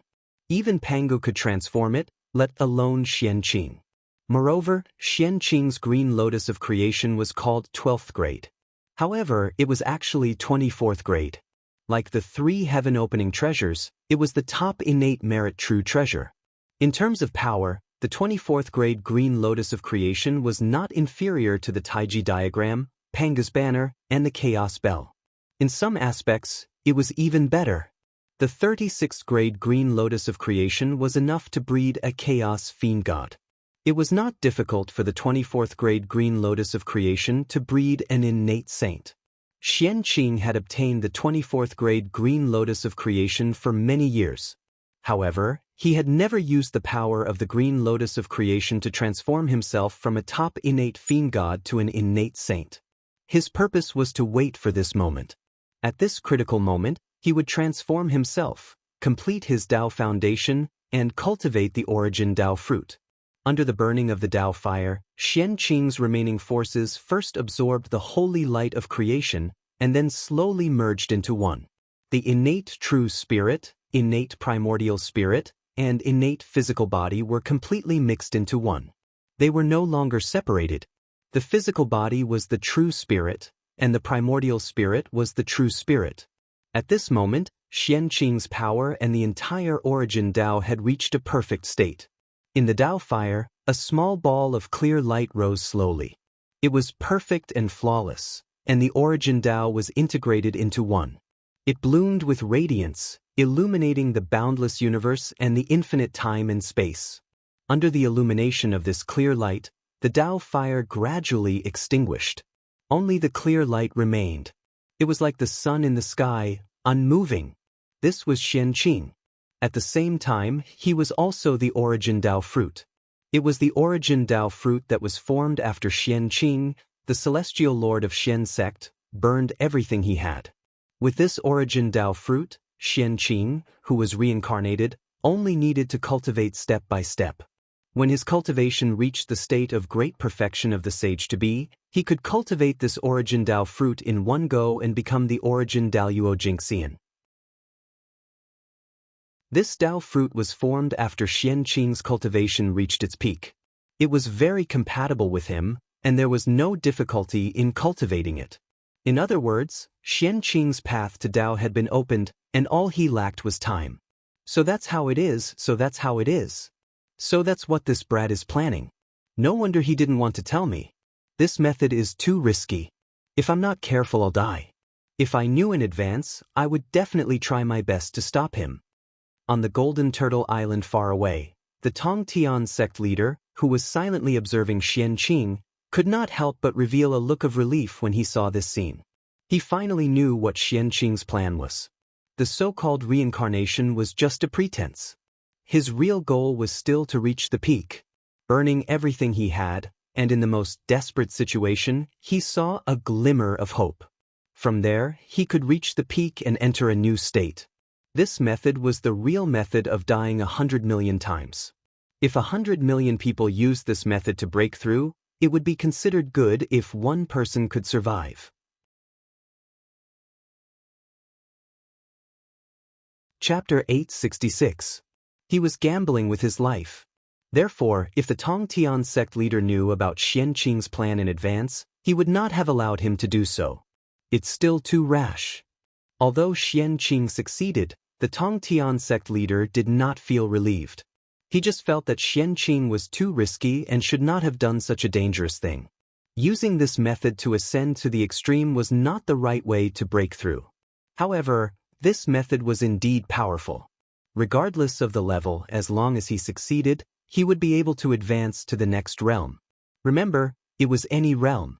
After successfully ascending to the extreme of the Sky Immortal, he would be a Xian Immortal. After successfully ascending to the extreme of the Sage to Be, he would be a Primordial Daluo Jingxian. Of course, there was a prerequisite. He had to succeed to break through the realm. If he failed, he would only be left with death and his Dao would vanish. Even if Xianxia was immortal, if he failed to ascend to the extreme this time, he would not have an easy time. He would have to start all over again. Xianxia's primordial chaos Dao fruit rotated above the green lotus of creation for a moment. Then, it slowly dissipated and disappeared. It had already carried Xianxia's remnant true spirit and reincarnated. Although Xianxia's primordial chaos Dao fruit had been refined, it did not mean that he had directly broken through to the realm of the primordial chaos. There was still a process. Only when his cultivation had recovered to its peak and he had refined the primordial chaos Dao fruit could Xianxia be considered to have reached the realm of the primordial Daluo Jingxian. The moment Xianxia's primordial chaos Dao fruit disappeared, the Tongtian sect on the Golden Turtle Island took the initiative. The Qingping sword was unsheathed. The terrifying sword light illuminated the entire three realms.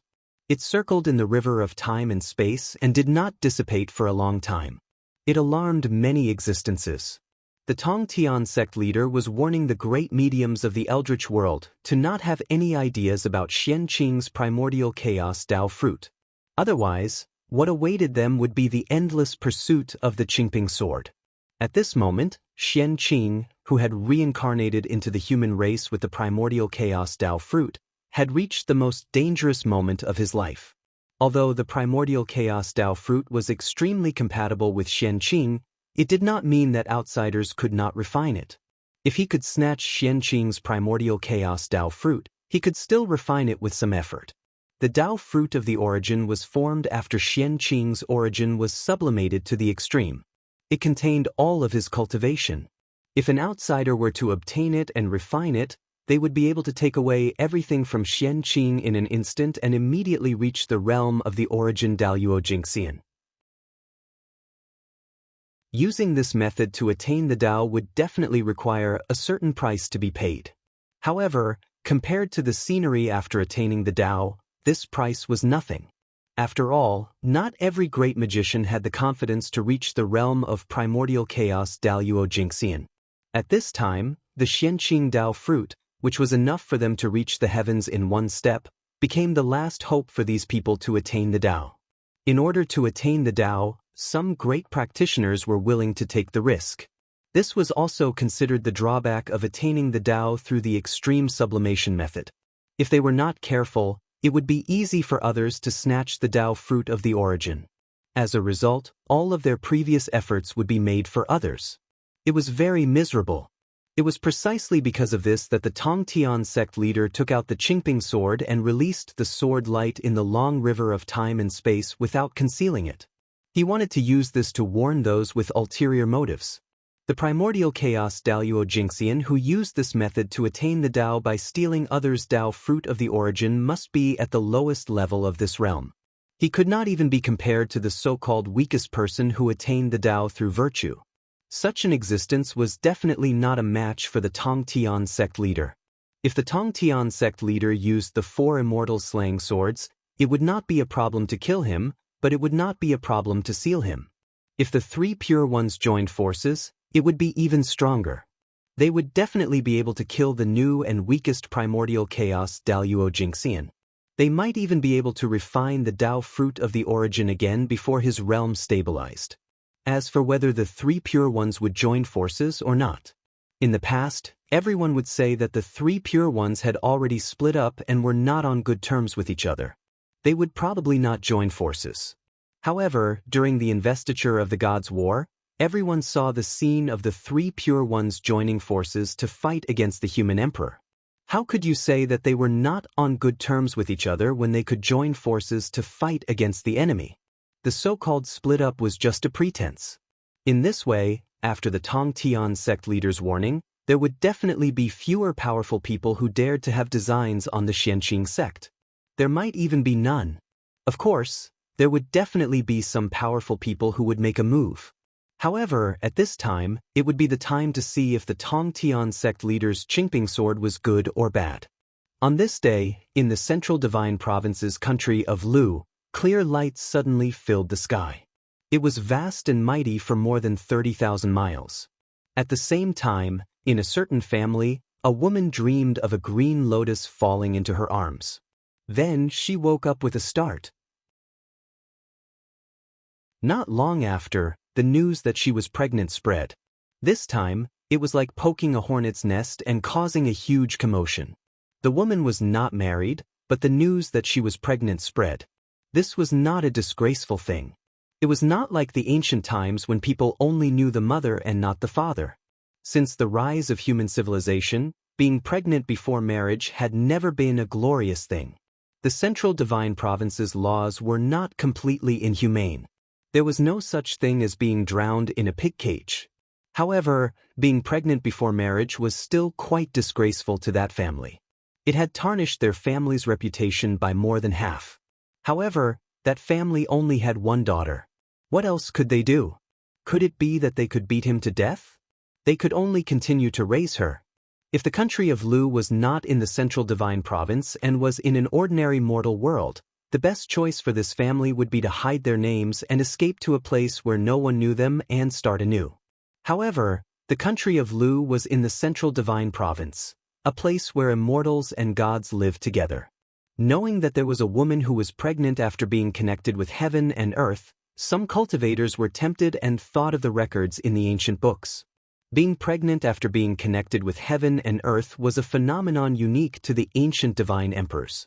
According to legend, the ancient divine emperor Fuxi was born from the connection between Huaxiu and Lais. The earthly emperor Shennong was born from his mother's dream of Sui Hua entering her bosom. The human emperor Xianyuan was born from his mother's dream that she was in a huge nest. When she woke up, she found that she was already pregnant. As for the woman, she was pregnant from the dream of a blue lotus entering her bosom. When they thought of the time of her pregnancy, there was a phenomenon in the country of Lu. Clear qi was condensed for 30,000 miles and did not dissipate. Now, the timing was just right. The 30,000 miles of clear qi was caused by the child in the woman's belly. The ancient divine emperor was a natural-born god. For a moment, the cultivators nearby were tempted. They thought that the child was the reincarnation of the divine emperor, a god who had descended to the mortal world and had the possibility of becoming the human emperor. Of course, with such an extraordinary background, even if the child could not become the human emperor in the future, it would still be extraordinary in the future. Involuntarily, some cultivators wanted to take the child as their disciple. However, such people were in the minority. Most of them felt that they were not qualified enough. They all contacted their elders and reported what had happened here to them and asked them to make a decision. As for the gods in the country of Lu, they were already scared out of their wits. It was still fine in the mortal world. If the cultivators did not use their divine abilities, they could not see the abnormality of the child at all. However, it was different in the divine realm. Most of the living beings living there were gods who had extraordinary power. These gods looked from the divine realm and saw a ball of clear qi gathering in the woman's belly. It was releasing boundless radiance that was even more dazzling than the sun. Not to mention seeing what was inside the clear qi, the entire divine realm was illuminated by that ball of clear qi. The light was so bright that the gods here could not open their eyes no matter what their cultivation level was. Needless to say, the child in the woman's belly was definitely not simple. Otherwise, why would there be such a phenomenon? Some people were tempted to cherish talents, but naturally, there were also people with ulterior motives who had evil thoughts. Born with the appearance of a divine emperor, this child must be extraordinary. If they took the opportunity to take it out and refine it before it was born, they might be able to become a Tao Lord immediately. Some people had such thoughts, and some people directly took action. Unfortunately, these evil spirits were burned to ashes by the clear qi in the woman's belly before they could get close to her. However, although the clear qi was strong, it was only useful for cultivators. It was useless for mortals. The woman was pregnant before marriage, and she was looked down upon and scolded by many people. What's more, the woman's clansmen wanted to abort the child. However, as a mother, the woman was not swayed by the words of the outside world. She still maintained an optimistic attitude. The tribulation of Tao ascension. That clear qi was naturally Xianxia. He, who had just reincarnated, was facing the tribulation of Tao ascension, the tribulation of death. He was not even born, but there was already a tendency of him dying. Tao ascension was difficult, and every step was dangerous. This was only the beginning. There were many more tribulations waiting for Xianxia. Time passed bit by bit. In the blink of an eye, 3 months had passed. The woman's pregnancy was already showing, but her situation had improved greatly. Because, at some point in time, there was an extra qilin in the Lu country. It was surrounded by auspicious clouds and looked very sacred. This qilin would appear every day with a spirit fruit in its mouth. It would come to the woman's house punctually and offer her the spirit fruit. A qilin giving spirit fruit was a treatment that only Huaxiu, the mother of heavenly Emperor Fuxi, could enjoy. It was confirmed that the child in the woman's belly must be someone like the ancient divine emperor. It was also because of the appearance of the qilin that the surrounding rumors changed in the shortest time possible. The people here were not ignorant. The Central God Province was a place where humans and gods lived together. Seeing this phenomenon, the local people immediately realized that the woman's child was not simple. Therefore, the rumors changed. In the past, the child said that the woman was immoral and was pregnant with someone's bastard child.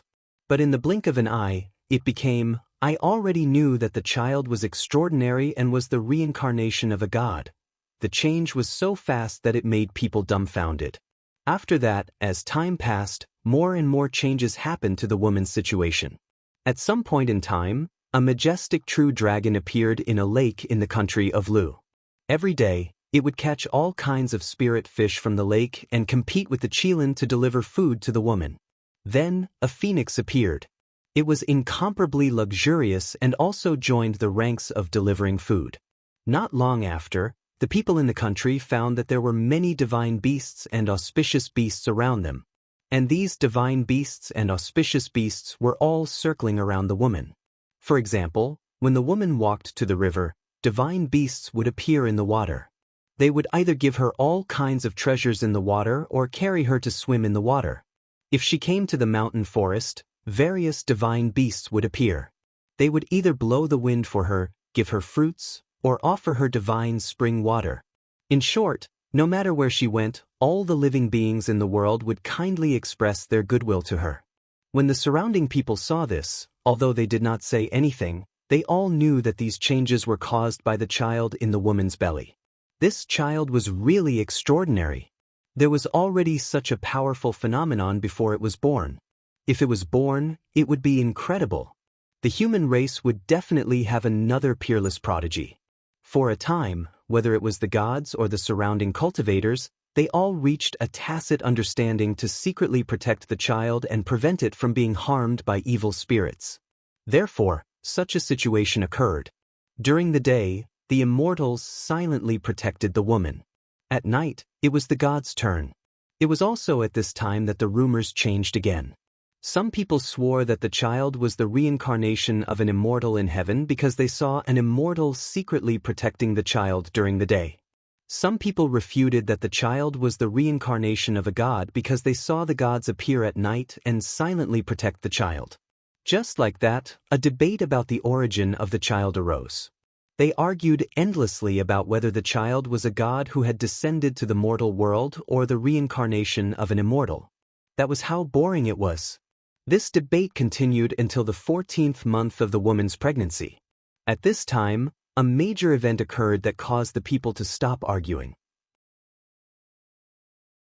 Xianxia's reincarnation needed about 24 months to be born, which corresponded to the 24 green lotus of creation. Therefore, it was not a problem for the child to not be born after 14 months. The surrounding people were also not surprised. After all, it was a natural god. It was normal for it to be different from others. It would be abnormal if it was the same as others. Of course, Xianxia was able to successfully conceive until now because of the various immortal fruits offered by the divine beasts. That woman only had a mortal body, but Xianxia was a top-tier great medium. How difficult was it to conceive an innate god with a mortal body? It was likely that before Xianxia was born, the woman's essence would have been exhausted and she would have become a dried corpse. Therefore, the scene of the divine beasts offering the immortal fruits happened.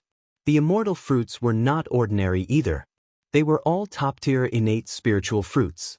Each of them was more precious than the 9,000-year-old immortal peaches. If an ordinary person ate one of them, it would be an exaggeration to say that they would become Taoist priests. However, it would be no problem for them to become Taoist lords. These innate spiritual fruits were the treasures of Feng Zichen and the Tongtian sect leader. In order for Xianxia to be born successfully, they gritted their teeth and took them out. As for the divine beasts, their origins were simple. They were the newly born descendants of the 3 clans. Their bloodline was incomparably pure. Otherwise, they would not be qualified to offer the immortal fruits to Xianxia.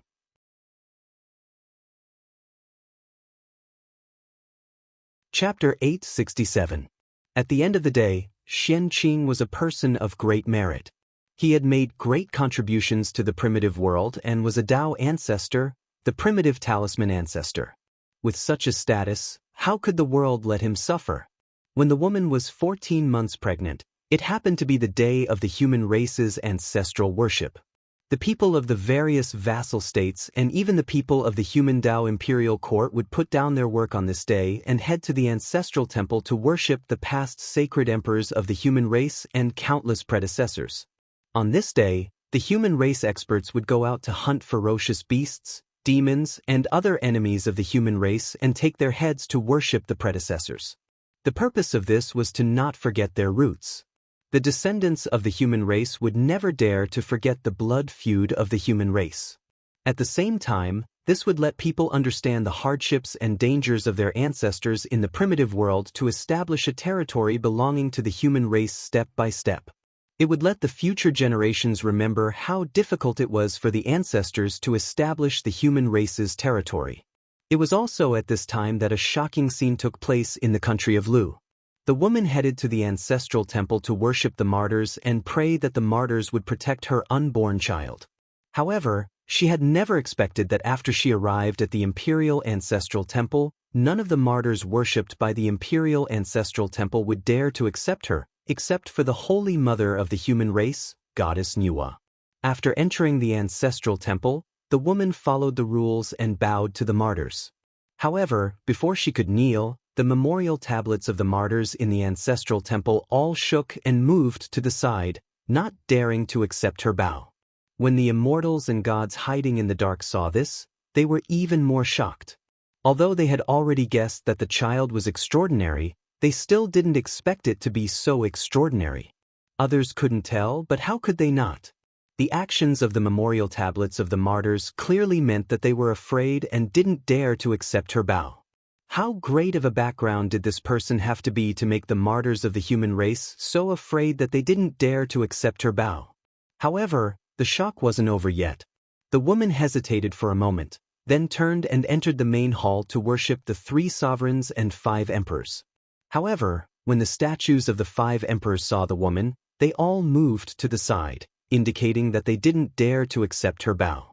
The The three sovereigns accepted the woman's bow, but after she bowed, the statues of the three sovereigns returned the bow at the same time. The ancient sacred emperor's reincarnation. She's definitely the ancient sacred emperor's reincarnation. Otherwise, how could the three sovereigns treat her with respect? It's time for the human race to rise again. Someone who saw this scene couldn't help but shout out in excitement. He couldn't be blamed for losing his composure, as this phenomenon was truly too shocking. How many people in the three dimensions were able to make the three emperors talk to them as equals? If he wasn't a high and mighty saint, then he must be one of the few great divine powers in the world. Such a figure was actually born into the human race. Wasn't it just like the reincarnation of Fuxi into the human race, becoming the human emperor and leading the human race to prosperity? Next, the woman arrived at the depths of the imperial ancestral temple. There were two shrines here. The larger one was dedicated to Empress Nuwa, while the smaller one was dedicated to the ancient sage emperor. It was said that the ancient sage emperor was the first human emperor of the human race. His origin was even more ancient than the three sovereigns and five emperors. He was born even before the ancient era. As a character from the ancient era, he had once competed with the celestial emperor. Later on, after this ancient sage emperor experienced a series of magnificent lives, he became the emperor of the North Star heavenly emperor in the heavens. He was the lord of the gods and commanded all the gods. Of course, the ancient era was too long ago. Not many people knew about the deeds of this ancient sage emperor. Most of them were legends, and no one knew if they were true or false. However, there was one thing that everyone knew. It was rumored that the current human emperor was the reincarnation of this ancient sage emperor. When he saw the human race gradually weakening in the heaven realm, he was displeased. Hence, he personally reincarnated into the human race and led the human race to glory again. Not many people knew about the deeds of the ancient sage emperor. However, when it came to the current human emperor, it was impossible to finish talking about him even if one talked for 3 days and 3 nights. He was truly an invincible figure in the three dimensions. Even the saints were no match for him. He was the idol of the human race. It was also because people knew that the ancient sage emperor was the previous human emperor that the ancient sage emperor's palace became the imperial ancestral temple. It became a place of prosperity. Not to mention the gods and Buddhas, even Goddess Nuwa's temple was not as prosperous as this. In the three dimensions, it was not only the human race who worshipped the human emperor. Among the 10,000 races, many living beings worshipped the human emperor and viewed him as the lord of the heavens and earth. Even the demon race had many clans that secretly worshipped the human emperor. His power had reached its peak. 10,000 races were afraid of him and viewed him as a god, the lord of the heavens and earth. They did not dare to offend him. Feng Zichen and Xianxia were originally one. Although he intended to destroy Xianxia's incarnation, it was not appropriate for him to see this woman. Hence, when the woman was about to reach his temple, he plucked a seed from the tree of world and threw it over. My good friend is in trouble. I can't bear to see her, so I'll give you this to protect yourself. When your good friend recovers, we can meet again. After saying that, the seed of the tree of world flew out from the Saint Emperor's palace and turned into a green robe that covered the woman's body. This green robe was transformed from the seed of the tree of world and was an upper-grade Khanate spiritual treasure. The tree of world was a chaos spiritual root that was on the same level as the 36th grade chaos green lotus. The seed it bore was a chaos level treasure and not a Khanate item. Every one of them was a Khanate embryo. They could turn into a Khanate spiritual treasure or become a Khanate godfiend.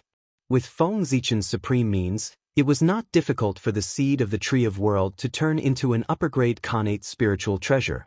After bestowing the upper-grade Khanate spiritual treasure protective robe, the door of the Saint Emperor's palace closed automatically with a clang. At this moment, the woman realized that the person who had spoken to her was the current human emperor. After coming to her senses, the woman hurriedly bowed in the direction of the Saint Emperor's palace respectfully and said, "Thank you for your reward, human emperor." However, just as she was about to bow, a gust of wind blew and prevented her from bowing. Looking at the situation, the woman knew that the Saint Emperor was unwilling to accept her bow, just like the 3 sovereigns and 5 emperors. After she figured this out, the woman stopped persisting, and she turned around and headed towards Nuwa's hall. However, she couldn't help but wonder who the child in her womb was. Why would the 3 sovereigns and 5 emperors value it so much? Heavens, that's a Khanate spiritual treasure, isn't it? His Majesty has bestowed a Khanate spiritual treasure? Also, does His Majesty not allow the woman to enter the palace because he doesn't want to accept her bow?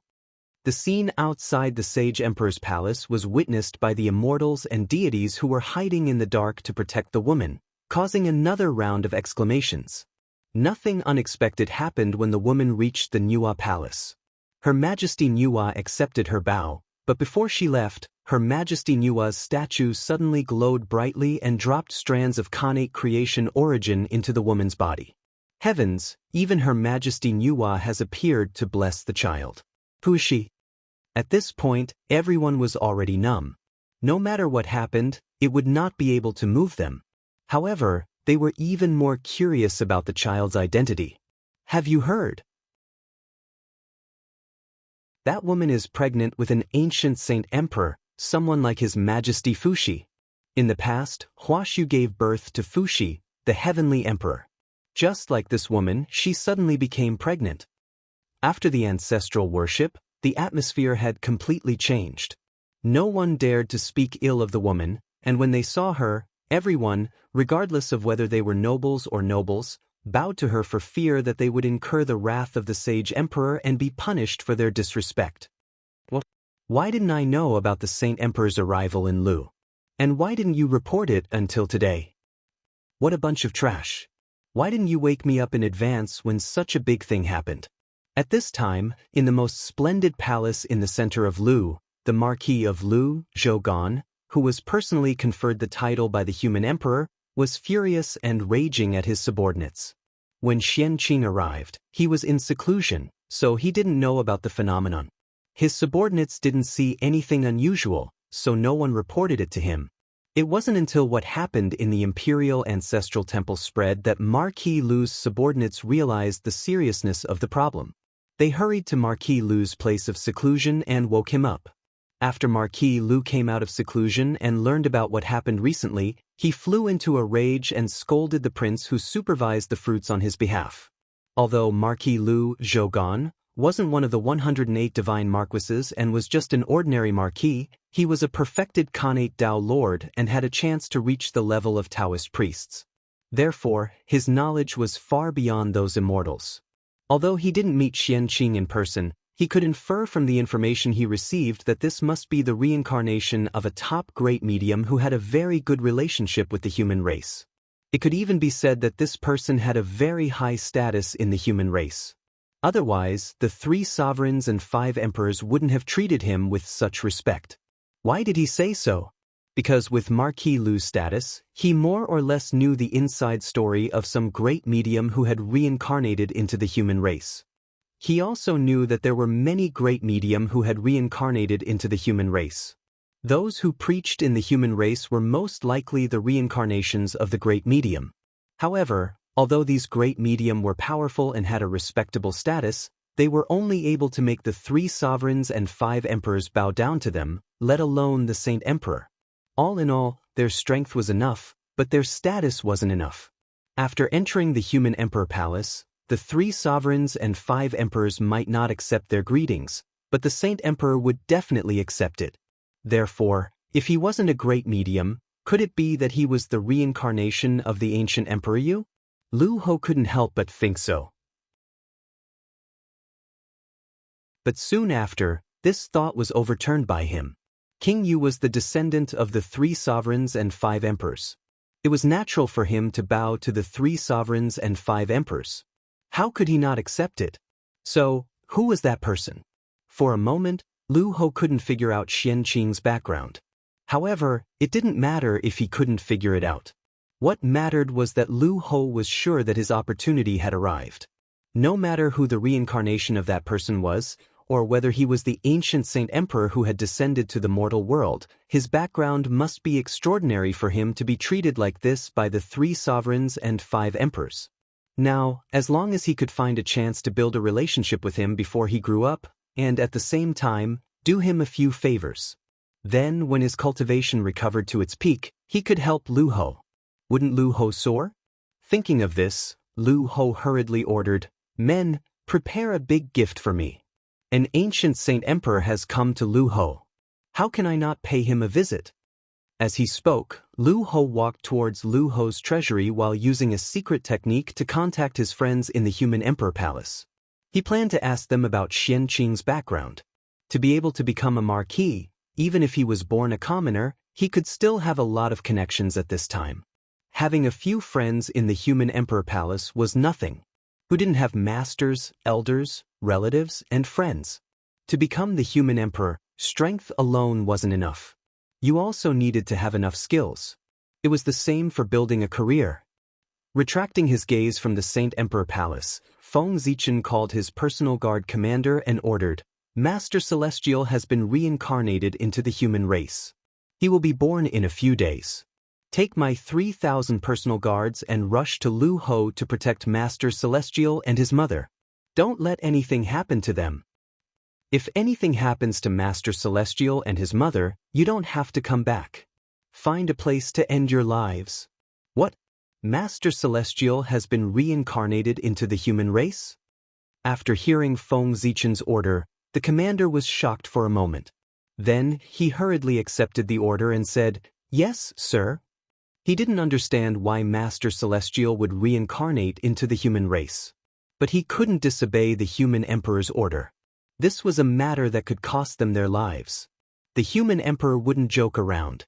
If they really screwed up this matter and caused an accident to happen to the immortal master and his mother, then no one in the 3 realms would be able to save them. In 15 minutes, the following is anti-theft content. In 15 minutes, the following is anti-theft content. In 15 minutes, the following is anti-theft content. In 15 minutes, the following is anti-theft content. In 15 minutes, the following is anti-theft content. In 15 minutes, the following is anti-theft content. In 15 minutes, the following is anti-theft content. In 15 minutes, the following is anti-theft content. In 15 minutes, the following is anti-theft content. In 15 minutes, the following is anti-theft content. In 15 minutes, the following is anti-theft content. In 15 minutes, the following is anti-theft content. In 15 minutes, the following is anti-theft content. In 15 minutes, the following is anti-theft content. In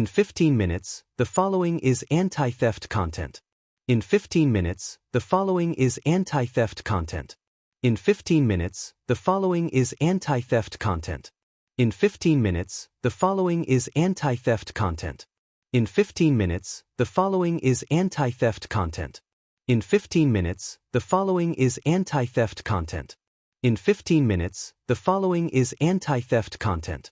In 15 minutes, the following is anti-theft content. In 15 minutes, the following is anti-theft content. In 15 minutes, the following is anti-theft content. In 15 minutes, the following is anti-theft content. In 15 minutes, the following is anti-theft content.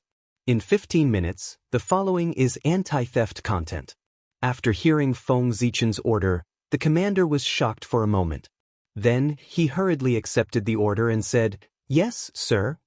He didn't understand why Master Celestial would reincarnate into the human race. But he couldn't disobey the Human Emperor's order. After hearing Feng Zichen's order, the commander was shocked for a moment before he hurriedly accepted the order.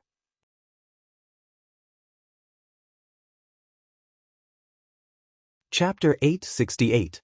Although the divine demonic corridor had been opened, not everyone was qualified to use it.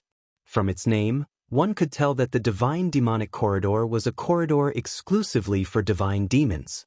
Only Khanate divine demons were qualified to open the divine demonic corridor. Therefore, the divine demonic corridor was a way for the seniors of the Khanate divine demons to take care of the juniors, saving them from the pain of traveling. After all, the three realms were too big.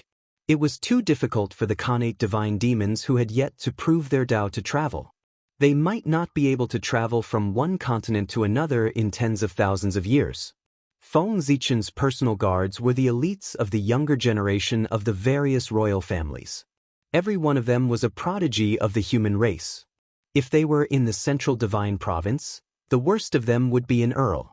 And the commander of his personal guards was a prodigy among prodigies. He had long transformed into a Khanate divine demon and was half a step away from the Daluo Taoist priests. He was only one step away from proving his Tao. His strength was comparable to that of the 108 divine marquises of the human race. And Feng Zichen had a total of 4 such personal guards. This time, in order to protect Xianxia, Feng Zichen sent out all 4 of them. It was because of the 4 commanders that they were able to open the divine demonic corridor and rush to the state of Lu. Not long after the personal guards left, Feng Zichen suddenly stood up and stared straight ahead, motionless. It was the direction Feng Zichen was staring at. Hundreds of thousands of miles away, an old man riding a green ox was slowly approaching. The green ox did not walk fast. It could only travel 1,000,000 miles in a day. It would take at least 100 days to get here. 1,000,000 miles in a day was not slow. But it also depended on who the other party was. If it was an ordinary immortal, this speed would naturally be extremely fast. But the other party was not. That old man was Tao ancestor Hongjun, who was impersonating Taishang Laojun. Therefore, how could Feng Zichen not be shocked to see him rushing towards him? Why did the Tao ancestor come here for no reason? Feng Zichen was very curious about the Tao ancestor's purpose, but he didn't rush forward to ask. Instead, he continued to sit in the human emperor palace and waited for the Tao ancestor's arrival. As for picking her up, that was impossible. If the Tao ancestor came in the name of the Grand Supreme Elder, he would be the Grand Supreme Elder and the incarnation of the Grand Pure One. Such an identity was naturally not worthy of Feng Zichen standing up to welcome him personally. Even if the Grand Pure One came, Feng Zichen would have to depend on his mood to welcome him, let alone a mere clone. Although Lu Ho had taken the lead, his speed was still not as fast as Feng Zichen's personal guard. After all, time stopped in the God and Devil corridor. When Lu Ho arrived, Feng Zichen's personal guards had already arrived. They immediately protected Xianxing's mother. Coincidentally, among the personal guards, there was someone who knew Lu Ho. He quietly went up and asked, "Brother, which great figure is this reincarnated?" That personal guard turned to look at him and said, "Why are you asking so much? Anyway, it's a great figure." Although they knew Xianxing's identity, they didn't dare to reveal anything if Feng Zichen didn't say anything. Seeing that he couldn't get anything out of him, Lu Ho didn't say anything. Instead, he took on the responsibility of guarding with these personal guards. Just like that, for the rest of the time, everything was peaceful. Soon, it was time for Xianxing to be born. On this day, the woman was sleeping. In her dream, she dreamed of a green lotus blooming slowly. The flower bloomed 24 times, and endless creation chi flowed. At this point in the dream, the woman suddenly woke up. Then, she saw a delicate child beside her. Xianxing was born. The moment Xianxing was born, the entire country of Lu suddenly fell into darkness. The entire void also began to collapse abruptly. It shattered into pieces and fell from the sky. A big hand appeared silently and grabbed Xianxing, who had just been born. This was a move by a powerful person. He wanted to steal Xianxing's primordial chaos Tao fruit to step into the realm of primordial chaos.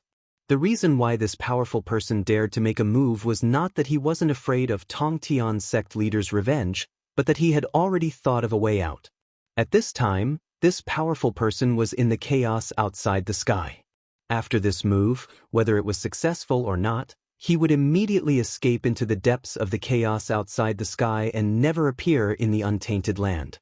If he succeeded, he would be able to attain the Tao in one fell swoop and cultivate to the Chaos Zenith Heaven Golden Immortal Realm. From then on, he would be immortal and indestructible. Even with the vastness of the chaos outside the realm, he would be able to roam freely and unrestrained. If he failed, he would make up his mind to cultivate in seclusion in the chaos outside the sky. As long as he didn't reach the realm of primordial chaos, he wouldn't come out. At that time, he, who had no way out, might be able to erupt with his greatest potential and break through in adversity to reach the realm of primordial chaos Daluo Jingxian. This was considered cutting off his own path of retreat. He would stimulate his potential and force himself to break through.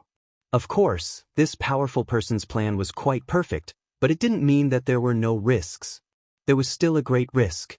That was, once he was slow, he would be caught by Tongtian sect leader and be killed by the 4 fairy slaying swords. Or he would be sealed and never have the chance to come out. However, how could there be no risks in reaching the realm of Dao? In order to reach the realm of Dao, it was worth taking some risks. If he succeeded, he would be free. If he failed, he wouldn't be too far off. Anyway, he would be stuck in the realm of half-step primordial chaos. He might as well die. It was because the Almighty held such a thought that such a scene had occurred. How dare you! On Golden Turtle Island, Tongtian sect leaders saw this scene from afar and couldn't help but be furious.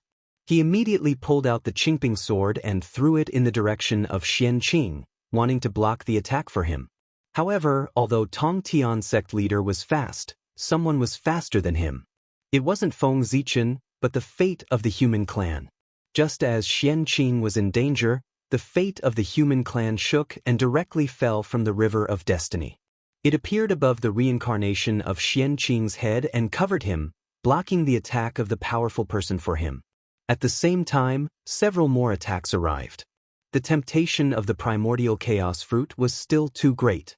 It attracted many powerful people who had no hope of breaking through and chose to take the risk. They didn't hesitate to take the risk of offending Tongtian sect leader and even the entire human clan to take away Xianxia's primordial chaos fruit. What was the meat of Tripitaka? Compared to the current Xianxia, it was like a small child in the presence of a great sorcerer. They couldn't be compared at all. Boom! At this moment, the Qingping sword arrived. Bright green sword light swept out like a vast sea of sword qi. It was mighty and mighty, blocking the next few supernatural powers and not letting them hurt Xianxia at all. At this moment, what was Feng Zichen doing? He had already left the human emperor palace and even the central divine land and the 3 realms to come to the chaos beyond the heavens. After the powerful person attacked, Tongtian sect leader didn't know that the fate of the human clan would protect Xianxia, so his first reaction was to throw down the Qingping sword to protect Xianxia. And Feng Zichen knew that the fate of the human clan would protect Xianxia and wouldn't let anything happen to him. Therefore, after the powerful person attacked, Feng Zichen directly locked onto his position and crossed the endless void to attack the chaos beyond the heavens. Rumble! Seeing that his attack didn't succeed, the powerful person didn't linger and directly turned to escape into the depths of the chaos beyond the heavens. When Feng Zichen arrived at the chaos beyond the heavens, he saw his back frantically fleeing. The chaos beyond the heavens was really big. From the fact that the entire untainted land was surrounded by the chaos beyond the heavens, one could know that the chaos beyond the heavens was countless times bigger than the untainted land. Therefore, if this powerful person really escaped to the depths of the chaos beyond the heavens and hid, no matter how powerful Feng Zichen was, he couldn't find him in the chaos beyond the heavens. Even with Tongtian sect leader, he couldn't find him. The chaos beyond the heavens was the most mysterious place in the untainted land. No one knew how many secrets were hidden in it and how many risks were hidden. Not to mention that the chaos beyond the heavens bordered the great chaos beyond the heavens. Who knew if that person would escape from the chaos beyond the heavens? Although the great chaos beyond the heavens was dangerous, staying in the untainted land meant certain death. How could he choose? Who would he use? Moreover, in the great chaos beyond the heavens, in addition to countless unknown dangers, there were many unimaginable opportunities. If one was lucky enough to obtain one, it wouldn't be difficult to reach the origin realm or even go further. As for the sky screen, its characteristic had always been that it allowed people to leave but not enter. If one really wanted to leave, the sky screen wouldn't stop them. Want to run? Do you think you can run? Looking at the fleeing figure of the great medium, Feng Zichen showed a sarcastic smile. The gap between them was really too big. Feng Zichen was the human emperor and also had the karmic rank of Emperor Gaochen Tianwang. Although his strength couldn't compete with the 9th heaven of Origin Realm, it wasn't difficult for him to deal with the 7th heaven of Origin Realm expert. In other words, Feng Zichen's strength was comparable to that of the 7th heaven of Chaotic Essence, while his opponent was only a great divine, a half-step Chaotic Essence. It would be a piece of cake for him to take him down. If the great medium had escaped before Feng Zichen arrived, Feng Zichen wouldn't have been able to do anything to him. However, since he was a step slower and was seen by Feng Zichen, he couldn't escape the fate of being suppressed. Suppress. With a thought, Feng Zichen visualized Mount Buzhou in his sea of consciousness. Then, he formed a seal with both hands and suddenly covered the escaping great medium. Rumble. A mighty force that could suppress everything suddenly spread in the chaos outside the sky. Immediately, the restless chaos chi in the surroundings immediately stagnated and was suppressed by a mighty force. Above the great medium, the illusory image of an ancient divine mountain gradually took shape. It was incomparably sacred and suppressed him in place, making him unable to move. With a rumble, the illusory image of Mount Buzhou pressed down and directly suppressed the great medium into powder. His body and innate indestructible true spirit were all shattered. With a casual stroke, Feng Zichen separated the chaos. He saw the clear qi rising, the turbid qi falling, the yin and yang were born, the yin and yang were divided, and the three forces stood. A world gradually took shape. Rumble. However, the world was only halfway through its evolution when it began to show signs of collapsing due to the lack of energy and the lack of something to support it. The clear qi began to fall and the turbid qi began to rise. The yin and yang qi had a tendency to evolve into the chaos qi again. The whole world began to walk towards destruction and collapse, returning to the chaos. At this moment, Feng Zichen moved. He saw that he integrated the broken flesh and true spirit of the great medium into the new world, promoting its evolution. Sure enough, after integrating the flesh and true spirit of the great medium, the new world gradually stabilized and evolved rapidly. The rules became more and more perfect. He believed that when this world was completely born, it would definitely be a top-level Greater Thousand world. As for the great medium, his origin had been exhausted and he could only be forced to fall into a deep sleep. At this time, Feng Zichen could use the new will of the world to suppress the consciousness of the great medium, so that he could never wake up until the world was destroyed. However, even if this world was destroyed, the tide of destruction that would be produced after its destruction would be enough to make this great medium suffer. However, how could a top-level Greater Thousand world be destroyed so easily? In theory, it could coexist with the untainted world. In other words, this great medium would probably never wake up. When Feng Zichen sealed this great medium, in the three realms, the Tongtian sect leader was also fighting with several great medium. Even if the other party was a fellow Taoist in the past, at this moment, the Tongtian sect leader was merciless. The four immortal slaying swords shuttled back and forth in the void, beating the several great medium who were fighting with the Tongtian sect leader until they were dripping with blood. Their auras also became more and more dispirited. This time, the Tongtian sect leader was really angry. He had warned everyone repeatedly not to attack Xianxia. Otherwise, don't blame him for being merciless. However, these people still ignored his warning. It was obvious that they did not take him seriously. Their deaths were not to be regretted. The Tongtian sect leader was angry and had the intention to kill. Not long after, he killed a great medium. When the others saw this, they did not have the intention to continue fighting. They directly retreated and fled for their lives. There were exactly 4 people who fled. With a thought, the Tongtian sect leaders split into 4. Each of them held a connate killing sword and chased after the 4 great medium. The Tongtian sect leader was not weaker than others in his life. He saw that the Grand Pure One had the 3 Pure Ones technique and could create 3 incarnations that were about the same combat strength as his original body. Therefore, he had painstakingly researched for many years and combined the Khanate four great powers to create a divine ability. He could split himself into four and create four powerful incarnations that respectively controlled the power of earth, fire, water, and wind. If he used the four immortal slaying swords, the combat strength of his incarnations would not be much different from his original body. This divine ability was the one that the Tongtian sect leader was currently using. The Tongtian sect leader had not thought of its name because this divine ability was not perfect yet. For the time being, it was not as good as the Grand Pure One's 3 Pure Ones. P.S. I'm about to collapse from diarrhea.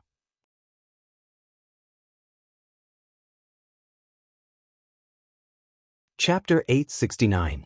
Because of this, the Tongtian sect leader did not have the intention to pass down this supernatural power for the time being. Chance. Seeing that the Tongtian sect leader and the human emperor Feng Zichen were hindered by their people, they could not get away. Some of the great divines who were still hesitant finally made up their minds at this moment. A few more divine lights appeared and brushed towards the reincarnation of Xianxia. At this moment, the human emperor and the Tongtian sect leader were no longer there to save him. In the crisis, 3 terrifying lights fell from the sky and enveloped the reincarnation of Xianxia, blocking the attack for him. This was the manifestation of the 3 emperors of the human race. The divine lights of the 3 emperors condensed and did not disperse. They kept circling around the reincarnation of Xianxia and finally turned into 3 marks, disappearing into his body. After that, the divine lights of the 3 emperors disappeared. But before everyone could breathe a sigh of relief, the divine lights of the 5 emperors flickered in the sky above the reincarnation of Xianxia. They kept circling above the reincarnation of Xianxia and finally turned into a 5-colored canopy with the Dharma of the 5 emperors imprinted on it. This was the 5 emperors canopy, formed by combining the power of the 5 emperors of the human race. It condensed the power of the 5 emperors and the fate of the human race into one body. Its defense was unparalleled and could block the attack of Hunyuan. Kill! The sound of killing suddenly sounded between heaven and earth. It was extremely urgent, and the killing intent filled the 3 realms, causing countless beings to feel a chill. This was Fuxi playing the guqin. Fuxi's music resounded through heaven and earth, releasing boundless killing intent. He vowed to kill the great divines who attacked Xianxia. Everyone said that Fuxi was unparalleled in the innate 8 trigrams, but they forgot that Fuxi was the music ancestor of the prehistoric era. When Fuxi played the guqin, it could kill and purify the world. It was really terrifying. The Tao was in the fingers, and the guqin was the world. The Tao of the guqin was the world's Tao. Gong, Shang, Jiao, Yu, metal, wood, water, fire, and earth. If the 5 notes were not messed up, there would be no sounds in the world. If the 5 notes were messed up, the 5 elements of heaven and earth would riot, and everything would return to chaos. The guqin could carry the world. No matter how chaotic the world was, it could be set right with a snap of the fingers.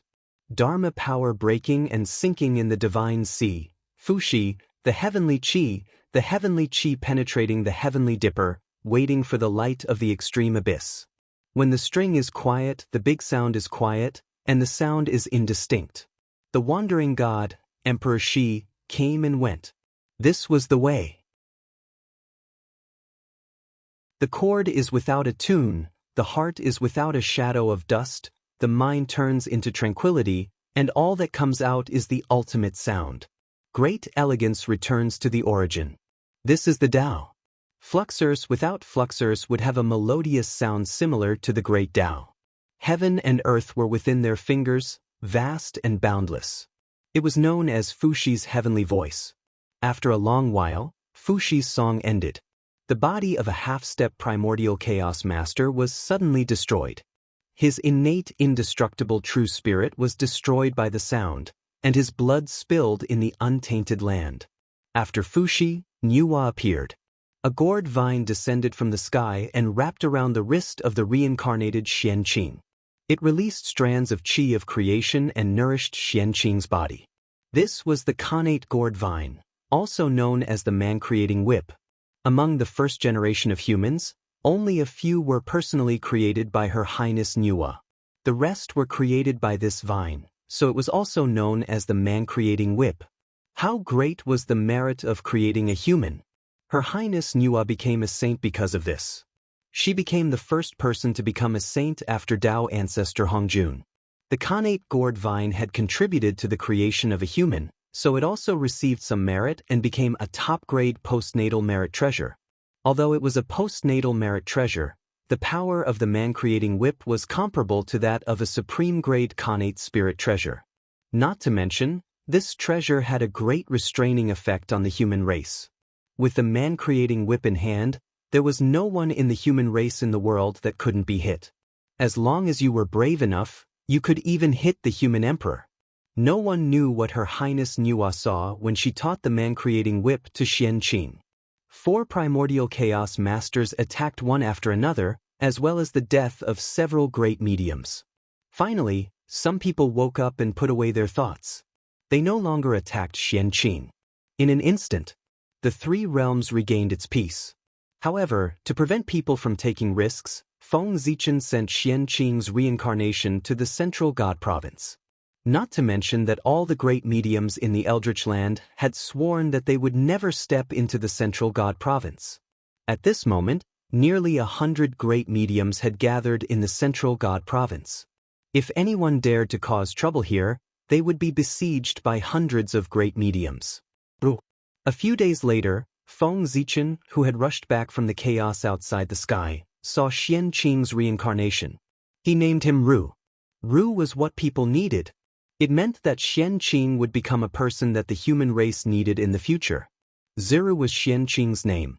Zi was the surname of the Wang family of the Shang dynasty. That's right, Ziru was a descendant of the Wang family of the Shang dynasty. After all, Feng Zichen had taken the world away from the Zi family. It was only right for him to return a peerless talent like him. After naming Xianxing, Feng Zichen put him aside and no longer cared about him. He was free to develop. And he continued to sit in the human emperor palace, waiting for the arrival of Tao ancestor Hongjun. While Feng Zichen was waiting for Tao ancestor Hongjun, a sound of nature suddenly came from the heaven and earth. It was like the roar of the great Tao. The heaven and earth trembled slightly, and people couldn't help but feel happy. What's more, the spiritual qi in the 3 realms, whether it was congenital qi or acquired qi, had increased by about 5% at this moment. 5% didn't seem to be much, but the spiritual qi didn't increase in one place, state, or realm, but the entire 3 realms. The 3 realms were so vast that it wasn't much smaller than the Eldritch Land in the age of witches and demons. In such a large area, the spirit qi in every place increased by about 5% in an instant. The amount of spirit qi increased was really shocking. Even if Feng Zichen fully operated the Pangu celestial being to absorb the chaos qi from the great chaos and transform it into congenital qi, it would still take hundreds or even thousands of years for the spiritual qi in the 3 realms to increase by 5%. The sudden increase in spirit energy by 5% had undoubtedly brought an enormous change to the 3 dimensions. Because of this, countless cultivators had attained a higher level of enlightenment and stepped into an even higher realm of cultivation. Who knew how many rare and precious fruits were born once again? What's more, there were several congenital fiend gods that were no longer born in the world. There were even more congenital spiritual treasures in the process of being born. This is... Suddenly standing up from the throne, Feng Zichen looked ahead in surprise. This was the sign of Tao attainment. Was someone about to attain Tao? Someone was about to attain Tao and was sensed by heaven and earth. Therefore, all kinds of strange phenomena were spontaneously produced to celebrate the birth of another transcendent. This was the origin of the strange phenomenon in front of him. Who was about to attain Tao? How could it be so fast? The Tao discussion had only begun for a few decades, but someone had already taken the crucial step and cultivated to the realm of primordial chaos Daluo Jingxian. This was too fast. At this moment, not only was Feng Zichen curious about who was about to attain Tao, but the other great divine powers were also curious about who was about to attain Tao. For a moment, Terrifying gazes rose from all over the three realms and looked towards the central godland as if they were looking for something. Raising his hand, Feng Zichen wanted to expel all these gazes, but after thinking about it, he finally put down his raised hand. This matter couldn't be stopped, so let them see. As long as they knew what was going on and didn't look at things they shouldn't look at. As the human emperor and the creator of the central godland, Feng Zichen had absolute control over the central godland. With a thought, he locked onto the origin of all these strange phenomena. There, countless providence gathered, creating thousands of phenomena. There were dragons and phoenixes, phoenixes and phoenixes, and Xianhuang Qi rising, so it's him. After a careful scan, Feng Zichen found the existence who was about to attain Tao. The top great divine powers of the celestial sect of wonders, Taoist Daozhong, claimed to be born in the great Tao. He was located in the middle of the sky, bearing the weight of heaven and earth. He was also a natural-born saint. Taoist Daozhong was born noble. Although he wasn't as orthodox as the three pure ones and the other Pangu, he wasn't far off. When he was in the Purple Cloud Palace, his strength was also one of the best, comparable to Dijun. Among the 3,000 mortal guests of the Purple Cloud Palace, he could also squeeze into the top 10. He was even stronger than Kunping and Hong Yun. However, he was a person who wholeheartedly pursued Tao. After Tao ancestor Hongjun finished his 3 lectures, he didn't leave the chaos outside the sky, nor did he enter the struggle for hegemony in the untainted world. Instead, he found a place to cultivate in seclusion and began a long period of bitter cultivation. It wasn't until the Daluo sky reopened and countless powerful figures came to discuss Tao that Daozhong was alarmed. He rushed back from the chaos outside the sky to discuss Tao with everyone and understood his opportunity to attain Tao. Boom, boom, boom. In Feng Zichen's eyes, he saw strands of Khanate Tao aura surging out of Daozhong's body. Following the mysterious connection, they poured into Daozhong's body in the distance. This was the result of Daozhong's reincarnation this time. It was also the reason why he could reach the primordial chaos realm. Those who came to the human clan were only the incarnations of the divine senses of those powerful figures. Even if they had gained something, it would be transmitted to their bodies through the connection between their incarnations and their bodies. Otherwise, how could they break through? Let the incarnations of their divine senses break through? Wasn't that a joke? He has reached the realm, the origin, and the conditions have been met. Why hasn't Daozhong broken through yet? Suddenly, Feng Zichen exclaimed softly. Because he found that Daozhong still hadn't broken through to the realm of the primordial chaos Daluo Jingxian. That wasn't right. The feeling he gave now was like that of the primordial chaos Daluo Jingxian. However, he always felt that something was missing, which made him incomplete. After thinking for a while, Feng Zichen understood what was going on. It was because the karma had not been settled. Although Daozhong had met all the conditions to become the primordial chaos Daluo Jingxian, because the karma between him and the human clan had not been settled, his breakthrough this time was not perfect. There was still a trace of flaw. Only when the karma between him and the human clan was completely settled could Daozhong's primordial chaos Dao fruit be called perfect and flawless. How could he settle the karma between him and the human clan? It was simple. The key was Daozhong's divine thought incarnation. As long as he died, he would return to heaven and earth. Then, the karma between Daozhong and the human clan would be settled. As for how this divine thought incarnation would die, it had nothing to do with Feng Zichen. He wouldn't care either. It was all up to Daozhong. However, after watching for a while, Feng Zichen could see Daozhong's plan. He saw that as the divine thought incarnation passed on his understanding to the main body, his magic power was also slowly draining away. In the end, when the divine thought incarnation broke the connection between himself and the main body, the magic power in his body was also drained away. Right now, he was just a mortal, a complete and utter mortal. He did not have any magic power in his body, and only had ordinary martial arts to rely on. At the same time, this also meant that he had lost the long lifespan of an immortal. In about 100 years, he would be plagued with diseases due to the failure of his 5 internal organs and the aging of his organs. In the end, he would die. Because of the dissipation of his magic power, he would no longer be able to cultivate. The elixirs and miraculous medicines would also lose their effect on him. In 100 years, he would be dead. It's not a bad idea to entrust a wisp of mortal thought to this incarnation and let him spend the last days of his life in the human realm. Shaking his head, Feng Zichen withdrew his gaze. It was inevitable that Daozhong would attain the Dao. In less than 100 years, his primordial chaos Dao fruit would be completed. There would be another primordial chaos Daoyuo Jingxian in the primordial chaos. Daozhong's attainment of the Dao didn't affect Feng Zichen much. However, it had a great impact on the human clan. It was estimated that after Daozhong attained the Dao, the human clan would be in chaos. The central divine province would also usher in chaos. Daozhong's attainment of the Dao was the beginning of the struggle for hegemony among the various countries. It was also a sign of the impending chaos. Feng Zichen still needed to make preparations early in order to prevent someone from acting too rashly and wantonly slaughtering the common people. Come, pass down my order. From today onwards, anyone who dares to slaughter the common people, regardless of their identity or cultivation, will be killed. In addition, order the city lords to activate the sky patrolling mirror and monitor the entire central divine province.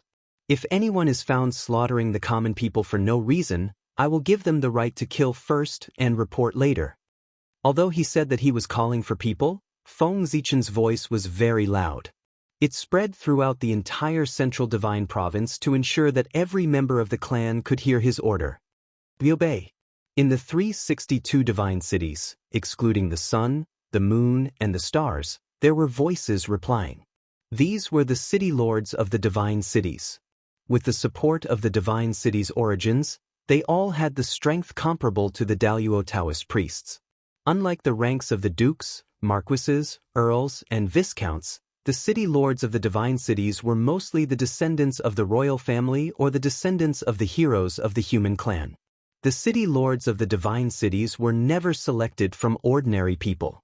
They were all selected from the descendants of those who had performed meritorious deeds in order to commend the contributions of their ancestors. If one wanted to become a city lord of the divine cities, one had to work hard to perform meritorious deeds. This way, one's descendants would be qualified to become a city lord of the divine cities. This was also one of the ways to encourage the clan members to improve. As for the sky patrolling mirror, it was a treasure that Feng Zichen had created by imitating the supreme sky mirror.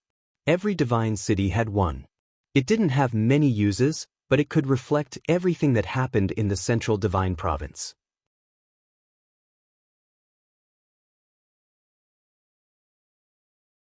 Chapter 870. What is His Majesty doing? Why did he suddenly give this order? Is something big going to happen to the human race? Although the human cultivators obeyed the order, they couldn't help but mutter in their hearts. Looking at the human emperor's posture, he obviously had a premonition that something was going to happen and was preparing in advance.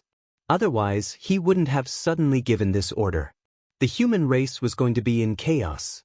It was indeed going to be in chaos. How did Taoist Daozhong achieve the Dao? After his spiritual incarnation entered the human race, he was born in Duke Qi's territory. At that time, Duke Qi, Jianghuan, had just achieved the realm of Daoyuo Taoist priests and was conferred the title of Duke Qi, becoming one of the 36 dukes of the human race. At that time, he was in high spirits and was determined to achieve great things. He wanted to go one step further from the position of duke to the position of human king and help the human emperor rule the world. Unfortunately, although Jianghuan's idea was good, he didn't know where to start looking at the huge Qi state. The Qi state wasn't small, but the position of duke wasn't enough. In order to help him achieve the position of duke, the Qi state's potential had been exhausted. No matter how much it developed, it couldn't bring him one step closer to the position of human king. Just as Jianghuan was panicking, Taoist Daozhong's spiritual incarnation, Guanzhong, came to the Qi state. As a powerful person, even if it was just a spiritual incarnation, it was still boundless. Before Guanzhong arrived, Duke Qi, Jiang Huan, who was sitting in the palace of the Qi state, had already sensed his arrival. As soon as he looked up, he saw endless Taoist rhymes rising in the void in front of him. The great Tao was faintly manifesting. With Jiang Huan's cultivation as Daoyuo Taoist priests, how could he not see that a powerful person had arrived? At that moment, Jiang Huan didn't dare to hesitate and directly went out of the palace to greet him. Then he saw Guanzhong, who had come in the body of a mortal. Even if he was a mortal, Jiang Huan still didn't dare to be negligent when he saw the great Tao behind him. He bowed as a disciple and invited Guanzhong into the main hall. After that, the two talked about something. Jiang Huan suddenly made Guanzhong his prime minister and asked him to govern the Qi state. Then, Guanzhong began his own path of Tao. When Guanzhong ruled the country, he first put forward the idea of enriching the people before ruling the country. During his time as the prime minister of the state of Qi, Guanzhong advocated the administration of salt and iron, divine gold ores, etc., the creation of currency, spirit stones, fate pills, etc., the control of food, spiritual herbs, etc., and the state's control of the circulation of commodities to increase the financial income and prevent the disparity between the rich and the poor. After that, Guan was the first to create and practice Shang dynasty warfare and subjugate other countries. He proposed, serve people with righteousness and not with war. If there is no other choice, use war. First, use righteousness. Save money. Harm to the people and danger to the country. Of course, this was not the main reason why Guanzhong was able to attain Tao. He was able to attain Tao mainly because he had redefined the concept of law. Measurements, ropes, ink, rules, weighing stones, dendrobium, and angular weights are called laws. The Dharma is the symbol of the world. Therefore, we must resolve our doubts and clarify right and wrong, and the lives of the common people are hanging in suspense. The law is the law of the world, the order of all things. The multiple definitions of law became the key to Guanzhong's attainment of Tao. Following that, under Guanzhong's governance, the state of Qi became more and more prosperous, and the country's luck became more and more prosperous. Jiang Huan's strength also rose along with it. Soon, he entered the middle of the Taoist priests from the early Taoist priests and blossomed into the middle of the three flowers above the head. However, by this time, the fate of the state of Qi had reached its peak. No matter how much internal development there was, it could not be improved at all.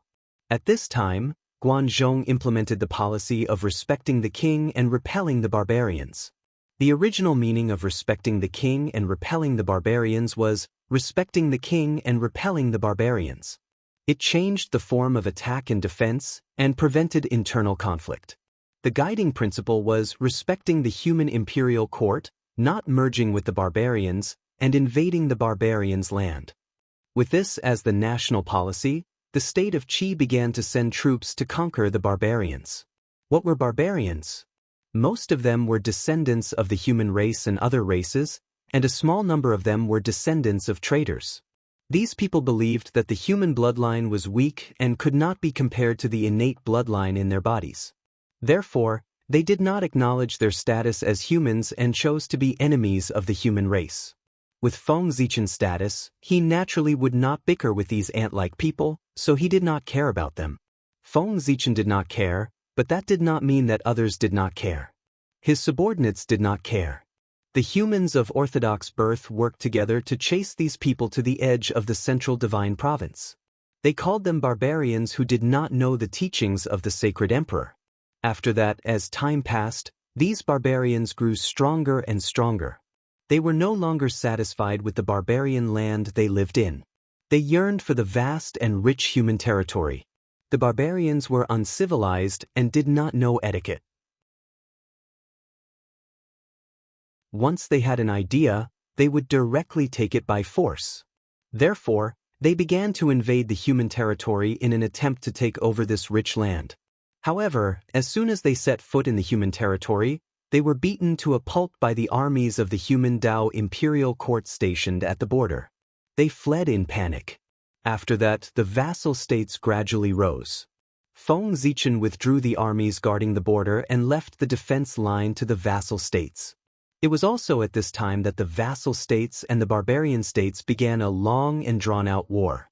Guanzhong's policy of respecting the king and suppressing the barbarians was to plunder the fate of the barbarian states to strengthen the Qi state. In the war with the barbarian states, the Qi state won again and again, constantly eating away at the barbarian state's fate, causing the state's fate to flourish even more. As a result, Jiang Huan, the Duke of Qi, bloomed the smallpox of the three flowers above his head and cultivated to the late Daluo state. Unfortunately, the fate of the barbarians was still too weak. Even though the Qi state had almost driven the barbarians out of the central divine province and squeezed all of their fate, it still could not bring the Daluo Taoist priests to perfection. Since he could no longer improve from the outside, Jiang Huan could only focus on the inside again. Later, under Guanzhong's guidance, Jiang Huan, the Duke of Qi, conquered the world and became the #1 overlord of the vassal states. He gathered the fate of the various states and formed the human king karmic rank.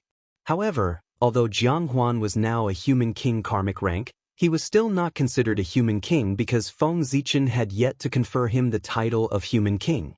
With the human emperor still around, how could anyone proclaim themselves a king? Wasn't that a rebellion? The equivalent of a human king still needed Feng Zichen's conferment. Otherwise, it would be illegitimate and illegitimate. In the human race, Feng Zichen's words were more effective than heaven and earth. A human king recognized by heaven and earth was not a true human king. Only a human king recognized by Feng Zichen was a true human king. His control of the human race's fate had reached an unprecedented level. No one could stand shoulder to shoulder with him. After Jiang Huan became a human king, Guanzhong was enlightened and fell into enlightenment. In a trance, Guanzhong came to the river of time and space. He saw the river of time and space surging forward. He also saw the scene of Jiang Huan becoming a human king from the waves. He saw that his dharma had been circulating in the world for a long time, affecting generations of people. At this moment, Guanzhong was enlightened. Then he became a human king. The chaos of the human race would also begin from this. Guanzhong's method of becoming a human king was not irreplicable. Therefore, when the other powerful people found Guanzhong's method of becoming a human king, they would definitely follow suit and become a human king using this method. At that time, the various states would compete for hegemony. Wouldn't the human race be in chaos? Although Feng Zichen had foreseen this scene, he did not intend to stop it. On the contrary, he wanted to add fuel to the fire. P.S. The book has already collapsed. I can't write anymore. I can only say that I'll try my best to write the grand ending. In the future, the updates can only be said to be as stable as possible.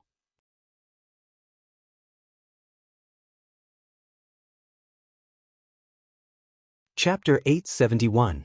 In the Human Dao Palace, Feng Zichen stamped the Human Dao Imperial Seal on an imperial edict.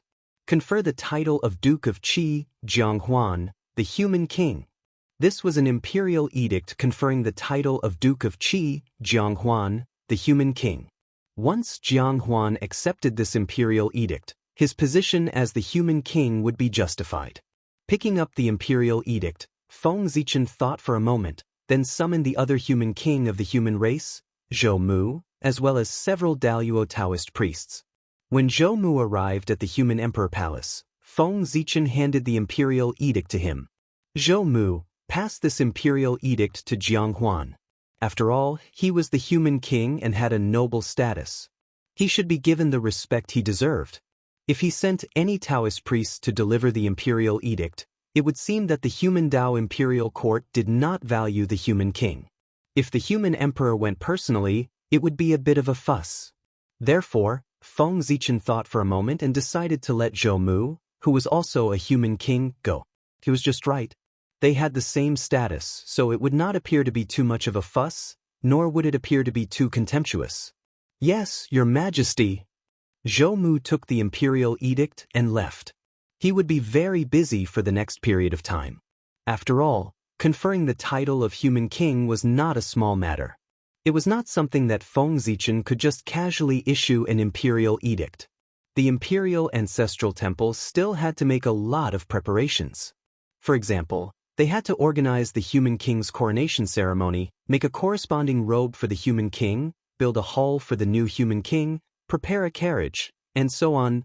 These were all things that the imperial ancestral temple had to prepare.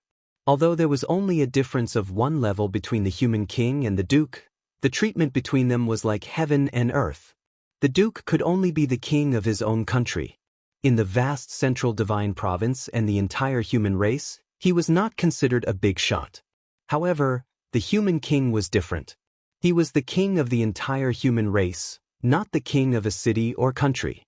His status rose from the ruler of a vassal state to the level of the entire human race. He would become the upper echelon of the human race and assist the human emperor in ruling the entire human race. He would have a certain amount of decision-making power. Everything the human king needed was also provided by the human race, and not by the vassal states.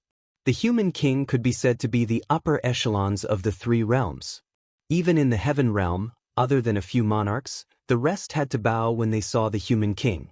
After years of preparation, the imperial ancestral temple finally finished all the preparations for the coronation ceremony. Zhou Mu brought a few human Taoist priests and hurried to the kingdom of Qi.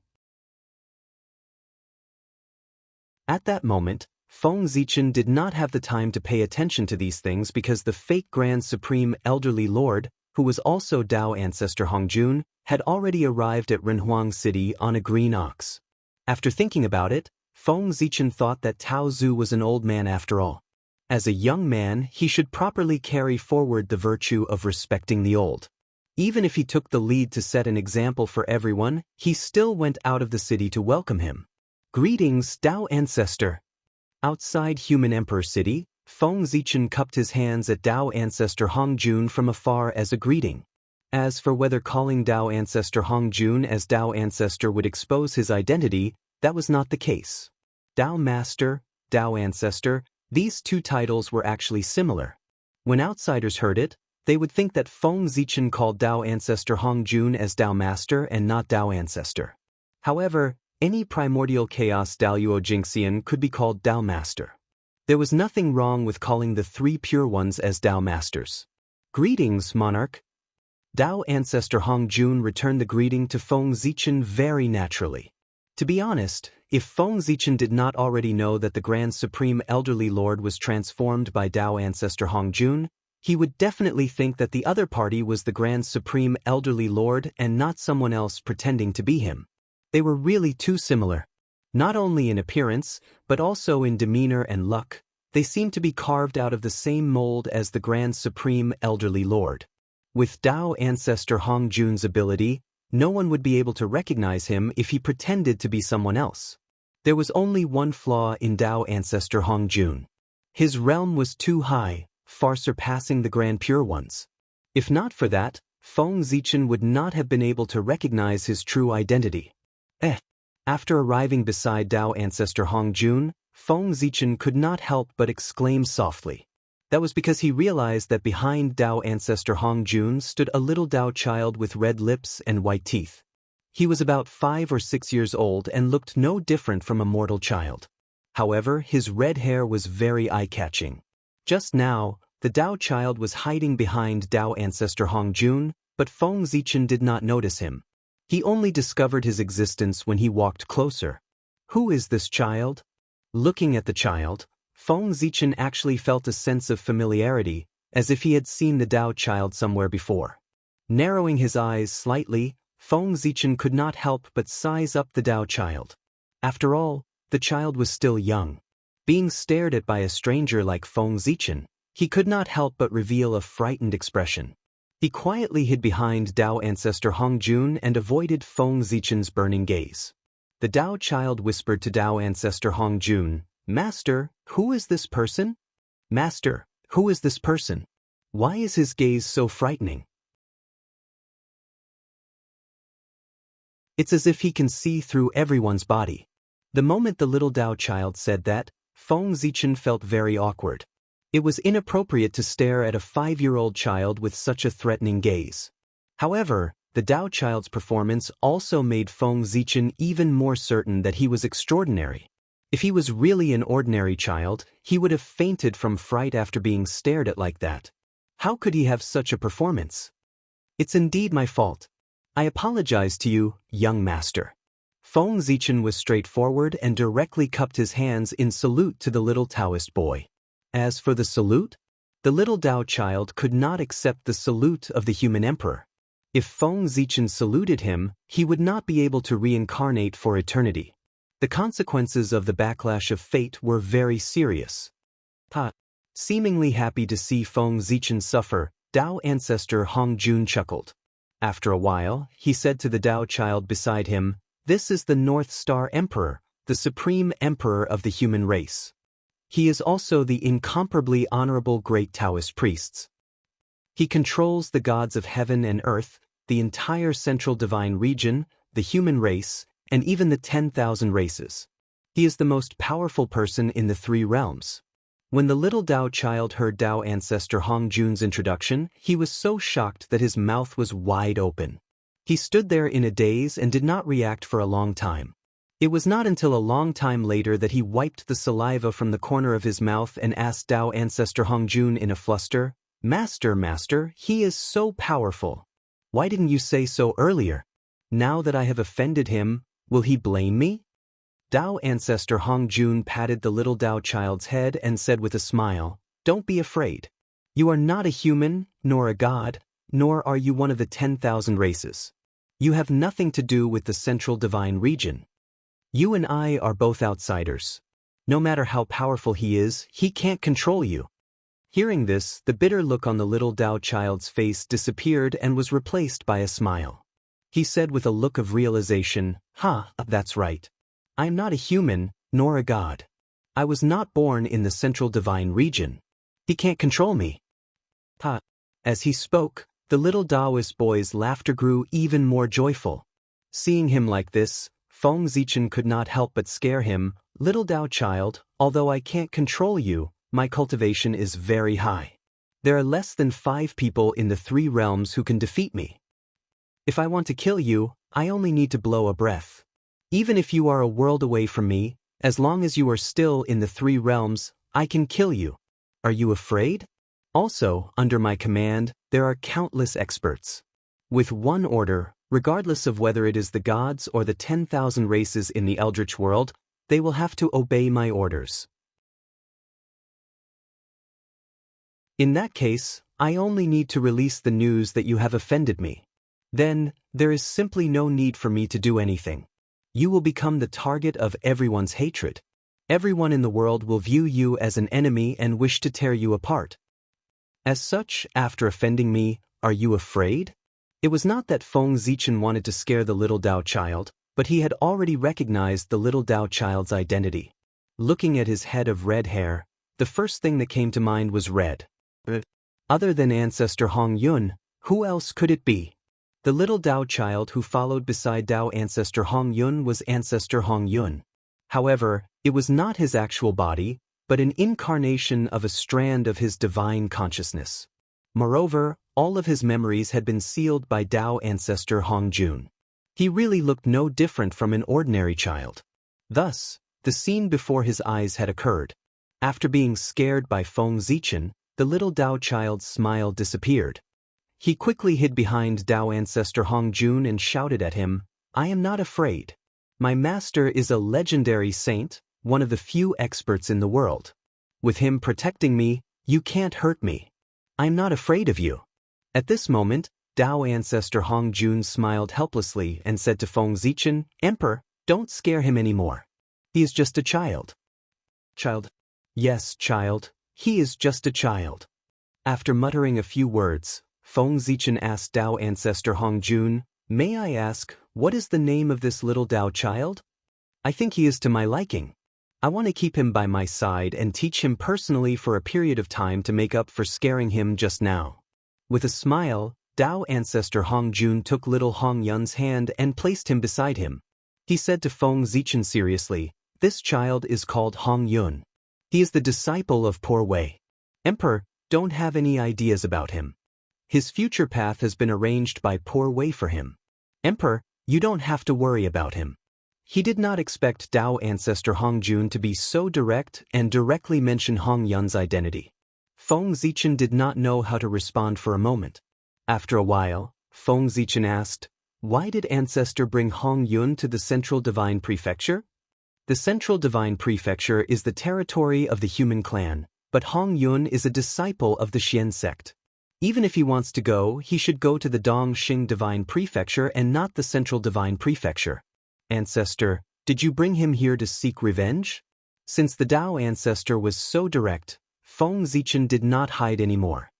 He directly asked why the Dao ancestor had brought Hong Yun here. It was better to be direct. It saved him the effort of beating around the bush.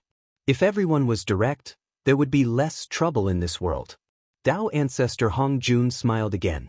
Today, he especially loved to smile. Since he came here, he had been smiling as if he had encountered something happy. Or, he knew that there were not many opportunities for him to smile. He wanted to take advantage of this rare opportunity to smile cleanly. He had not smiled for countless years after Dao integration. After laughing for a while, Dao ancestor Hong Jun said, "Emperor, don't be agitated. Poor Wei did not come here with evil intentions. Poor Wei said just now that Hong Yun is neither a human nor a god, nor a creature of all races. He was not born in the Central Divine Prefecture. Like Poor Wei, he is an outsider. He has nothing to do with the emperor or the human clan." Hearing this, Feng Zichen really wanted to laugh. He wanted Hong Yun to have nothing to do with the human clan, but was it possible? After all, Hong Yun's innate fiend god body was still suppressed by the divine city of the human clan. He existed in the form of a perpetual motion machine, providing power for the operation of the human clan's protective array. Moreover, Hong Yun's Taoist field, Fire Cloud Cave, was still the seclusion place of the 3 sovereigns and 5 emperors. Even in the history of the human clan, Taoist Ziyun was recorded as a sinner of the human clan. He joined forces with the Chaos Demon God and attacked the human sovereign city when the human sovereign was not there. He was a traitor of the human clan and the untainted land. He was an unpardonable sinner. How could Hong Yun have nothing to do with the human clan? After sneering for a while, Feng Zichen said to Dao ancestor Hong Jun, "Dao ancestor, are you kidding? Who will believe that Hong Yun has nothing to do with the human clan? Have you asked the 2 sages of the West and Zenyuanzi? Do you think they will believe you?" At this time, Dao ancestor Hong Jun finally stopped smiling and said to Feng Zichen seriously, "Poor Wei never jokes. If I say that ancestor Hong Yun has nothing to do with the human clan, then they have nothing to do with the human clan." The Fire Cloud Cave was given to the human clan by the Heavenly Wei. If Hong Yun has a problem with it, he should ask the Heavenly Wei instead of the human clan. The Fire Cloud Cave is the karma between Hong Yun and the Heavenly Wei. It has nothing to do with the human clan. As for Taoist Ziyun, he colluded with the Chaos Demon God and tried to disturb the untainted land. He is a sinner of the untainted land and is not tolerated by the Heavenly Wei. He is suppressed by the human clan and can never escape. This is the punishment he deserves. However, Taoist Ziyun is Taoist Ziyun, and Taoist Hong Yun is Taoist Hong Yun. How can we confuse them? Hearing this, Feng Zichen understood what Dao ancestor Hong Jun meant. He wanted to end the karma between Hong Yun and the human clan on behalf of Hong Yun. The biggest karma between ancestor Hong Yun and the human clan was the Fire Cloud Cave, the head of the untainted land. When the human clan obtained Hong Yun's Taoist field, they formed an inexplicable karma with him. But now, Dao ancestor Hong Jun said that the Fire Cloud Cave was given to the human clan by the Heavenly Wei. Even if there was a karma, it should be borne by the Heavenly Wei. It had nothing to do with the human clan. In this way, the biggest karma between the human clan and Hong Yun would be gone. Secondly, the karma between Hong Yun and the human clan was caused by Taoist Ziyun. In the past, with the intervention of the 2 sages of the West, Hong Yun's innate true spirit was reincarnated into the human clan and became Taoist Ziyun. He tried to fight for the throne of the human emperor. Unfortunately, the 2 sages of the West's plan failed. Hong Yun was schemed against by Feng Zichen and was suppressed under the divine city of the human clan for eternity in the name of colluding with the chaos demon god. The hatred of being suppressed and humiliated was also a karma that would not end until one of them died.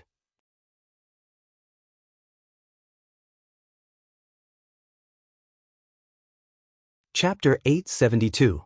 However, Dao ancestor Hongjun had said that Daoist Ziyun and ancestor Hongyun were two different people.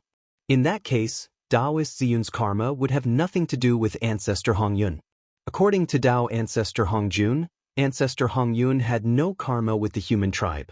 However, would Zhen Yuanzi and the two sages of the Western sect agree to cut off the karma between ancestor Hongyun and the human tribe? After all, they had spent a lot of effort on Daoist Ziyun. Would the three of them agree to erase the karma? After thinking for a while, Feng Zichen said, according to Dao ancestor Hongyun has no karma with the human tribe. However, what would the two sages of the Western sect and the ancestor of the earthly immortals think about this? Dao ancestor Hongjun replied, if they have any objections, they can come and find Poor Wei. Poor Wei will let them have no objections. Although Dao ancestor was Taishang Laojun, Feng Zichen still knew his true identity. The Way of Heaven also knew his true identity. Therefore, the one who made this promise was Dao ancestor Hongjun and not Taishang Laojun. Feng Zichen was very sure of this. Otherwise, he would not be so easy to talk to. If Dao ancestor Hongjun made a promise to Feng Zichen as Taishang Laojun, Feng Zichen would not believe a word. Taishang Laojun did not have the same reputation as Dao ancestor. Feng Zichen was sure that the two sages of the Western sect and the ancestor of the earthly immortals would not listen to his words. Therefore, when Dao ancestor Hongjun spoke, Feng Zichen was already sure that he was talking to Dao ancestor Hongjun and not Taishang Laojun. He had to be smart when talking to Dao ancestor. He was the most cunning old man in the untainted land.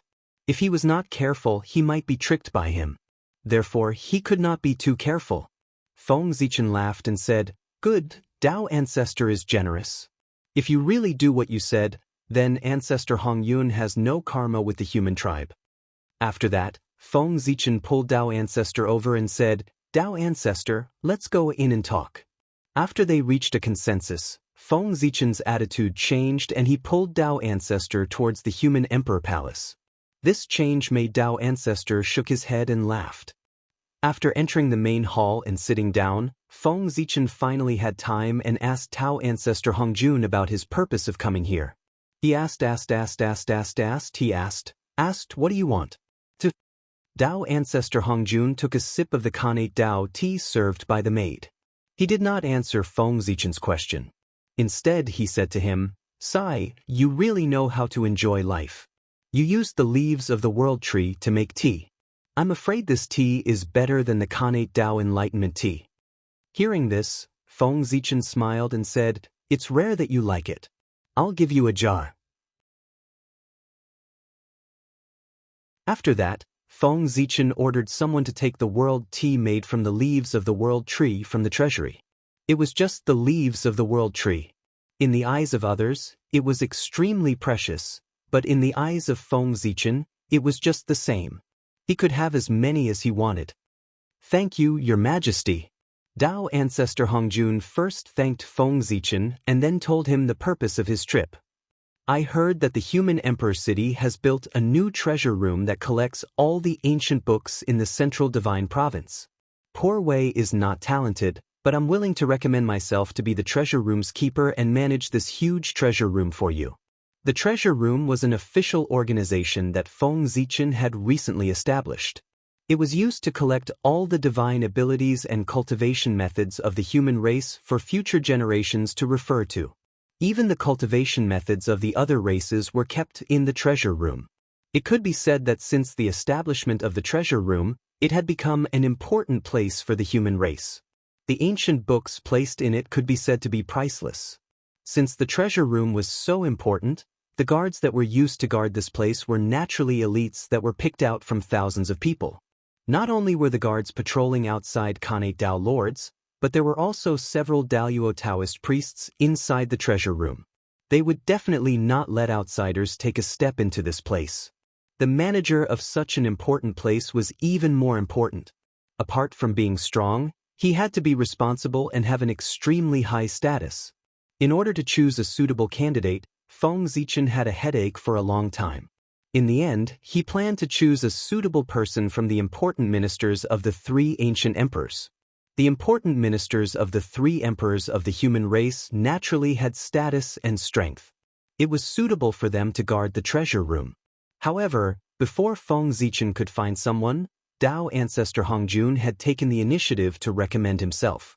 This made things difficult for Feng Zichen. If someone else recommended themselves, Feng Zichen might suspect that he was coveting the hundreds of Khanate Dao scriptures in the human race's treasure room. However, if this person was Dao ancestor Hongjun, Feng Zichen was not worried. With the Dao ancestor's status and cultivation level, it was easy for him to write a Khanate Dao scripture with his eyes closed. Why would he covet the Khanate Dao scripture of the human race? Even if the human race placed the Khanate Dao scripture in front of him, he would not take a look at it. However, it was also because of this that Feng Zichen hesitated. He did not understand the purpose of the Dao ancestor. If he did not come to spy on the Khanate Dao scripture, why would the Dao ancestor ask him for this official position? After thinking silently for a while, Feng Zichen suddenly nodded and agreed. It's Zichen's honor that the Dao ancestor is willing to guard the treasure room for the human race. It's also the honor of the human race. How can Zichen refuse? Later, Zichen will personally take the Dao ancestor to the treasure room to take office. Just now, Feng Zichen suddenly understood the purpose of Dao ancestor Hongjun. The books collected by the human race were just a pretense. His real purpose was to obtain the spiritual incarnations of the great magicians. With an official position, the Dao ancestor could better guide them and let them take fewer detours so that they could achieve the Dao faster. Feng Zichen also agreed with this. After all, those great magicians were unstable factors. It was fine for a short time, but if they stayed in the central god province for a long time, who knew what trouble they would cause? It was better to send them away as soon as possible. Moreover, Feng Zichen had other ideas. As an official of the human race, the Dao ancestor definitely had to live in the human race's residence. This gave people a chance to get in touch with him. The Dao ancestor was a supreme expert of the infinite Dao realm. If someone was lucky enough to get some guidance from the Dao ancestor, it would be enough for that person to benefit greatly. Usually, the Dao ancestor lived in the chaotic purple cloud palace. Even if outsiders wanted to get in touch with him, they did not have the chance. But now, it was different. The Dao ancestor lived in the human emperor city. As long as one wanted to, they could meet him. For ordinary people, it was a great opportunity to meet the Dao ancestor. If one was lucky enough to get his guidance, it would be even more perfect. As the saying goes, the pavilion closest to the water enjoys the moonlight first. As long as the Dao ancestor lived in the human emperor city, there would always be a few lucky people who would get his guidance. Thank you, Emperor. Dao ancestor Hongjun stood up and thanked Feng Zichen. Feng Zichen hurriedly returned the greeting. You're too polite, Dao ancestor. Then Feng Zichen brought Dao ancestor Hongjun to the treasure room to take up his post. The new treasure room's guardian was personally led by the human emperor Feng Zichen to take up his post. His attitude was very friendly. It was completely different from the attitude he had when facing his subordinates. Instead, it was like a friend of equal status. Seeing this scene, anyone with a clear mind would know that the new treasure room's guardian was a big shot. Otherwise, the human emperor would not have treated him like this. After knowing Dao ancestor Hongjun's noble identity, it would depend on one's own ability to get the opportunity from the Dao ancestor. Feng Zichen would not care. Everyone had their own fate. This could not be forced. After returning from the treasure room, Feng Zichen suddenly gave an order. He ordered the maid who prepared the seat for the Dao ancestor, the maid who served the tea to the Dao ancestor, and the guard who served the world tea to the Dao ancestor.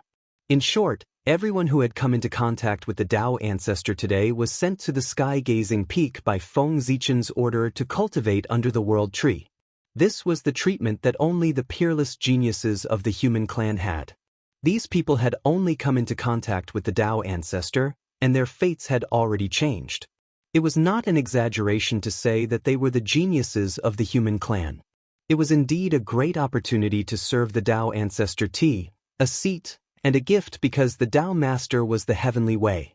After serving the heavenly way, even a pig could become a pig god. Not to mention those guards and maids, who were already extraordinary. The path of proving the Tao began with coming into contact with the Tao ancestor. Moreover, Feng Zichen had another purpose for doing this. He wanted to use this method to hint to the clansmen in the human emperor city that the Tao ancestor was extraordinary. Just by coming into contact with him, his fate had undergone an earth-shattering change.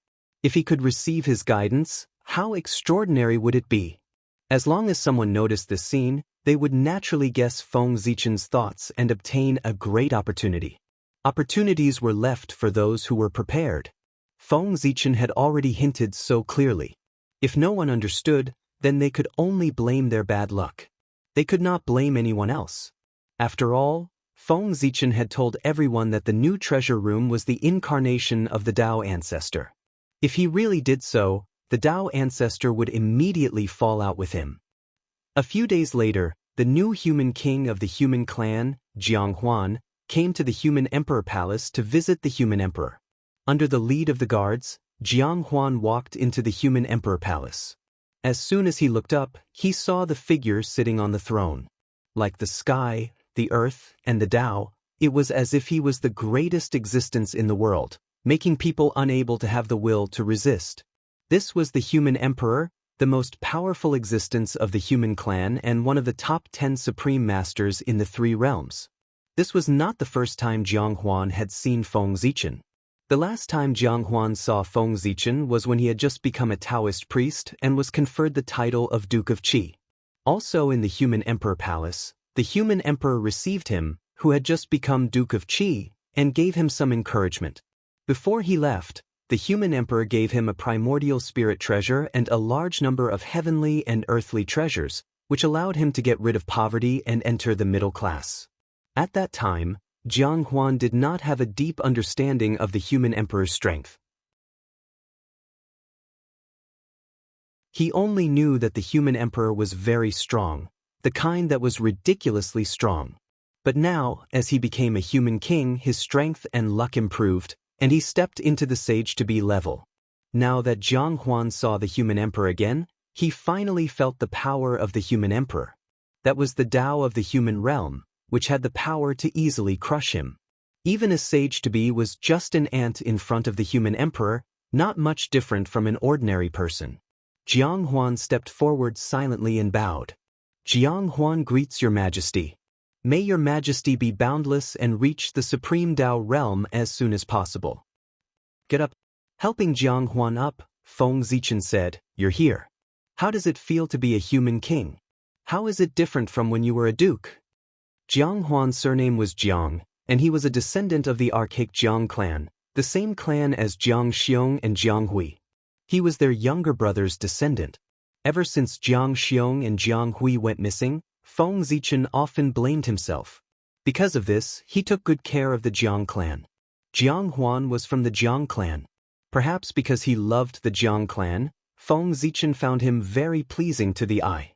Jiang Huan replied respectfully, Your Majesty, the feeling of becoming a human king. How should I put it? I first felt very good.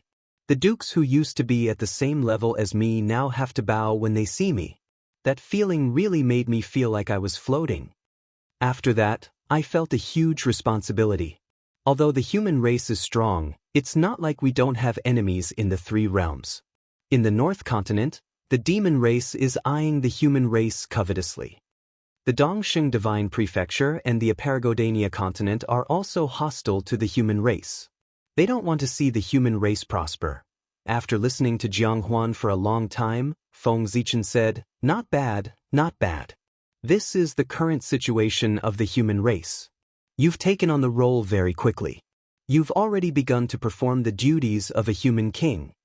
The so-called human king is to assist me in handling the human race's government affairs, formulate the human race's development policy, and select talents for the human race so that the human race will prosper.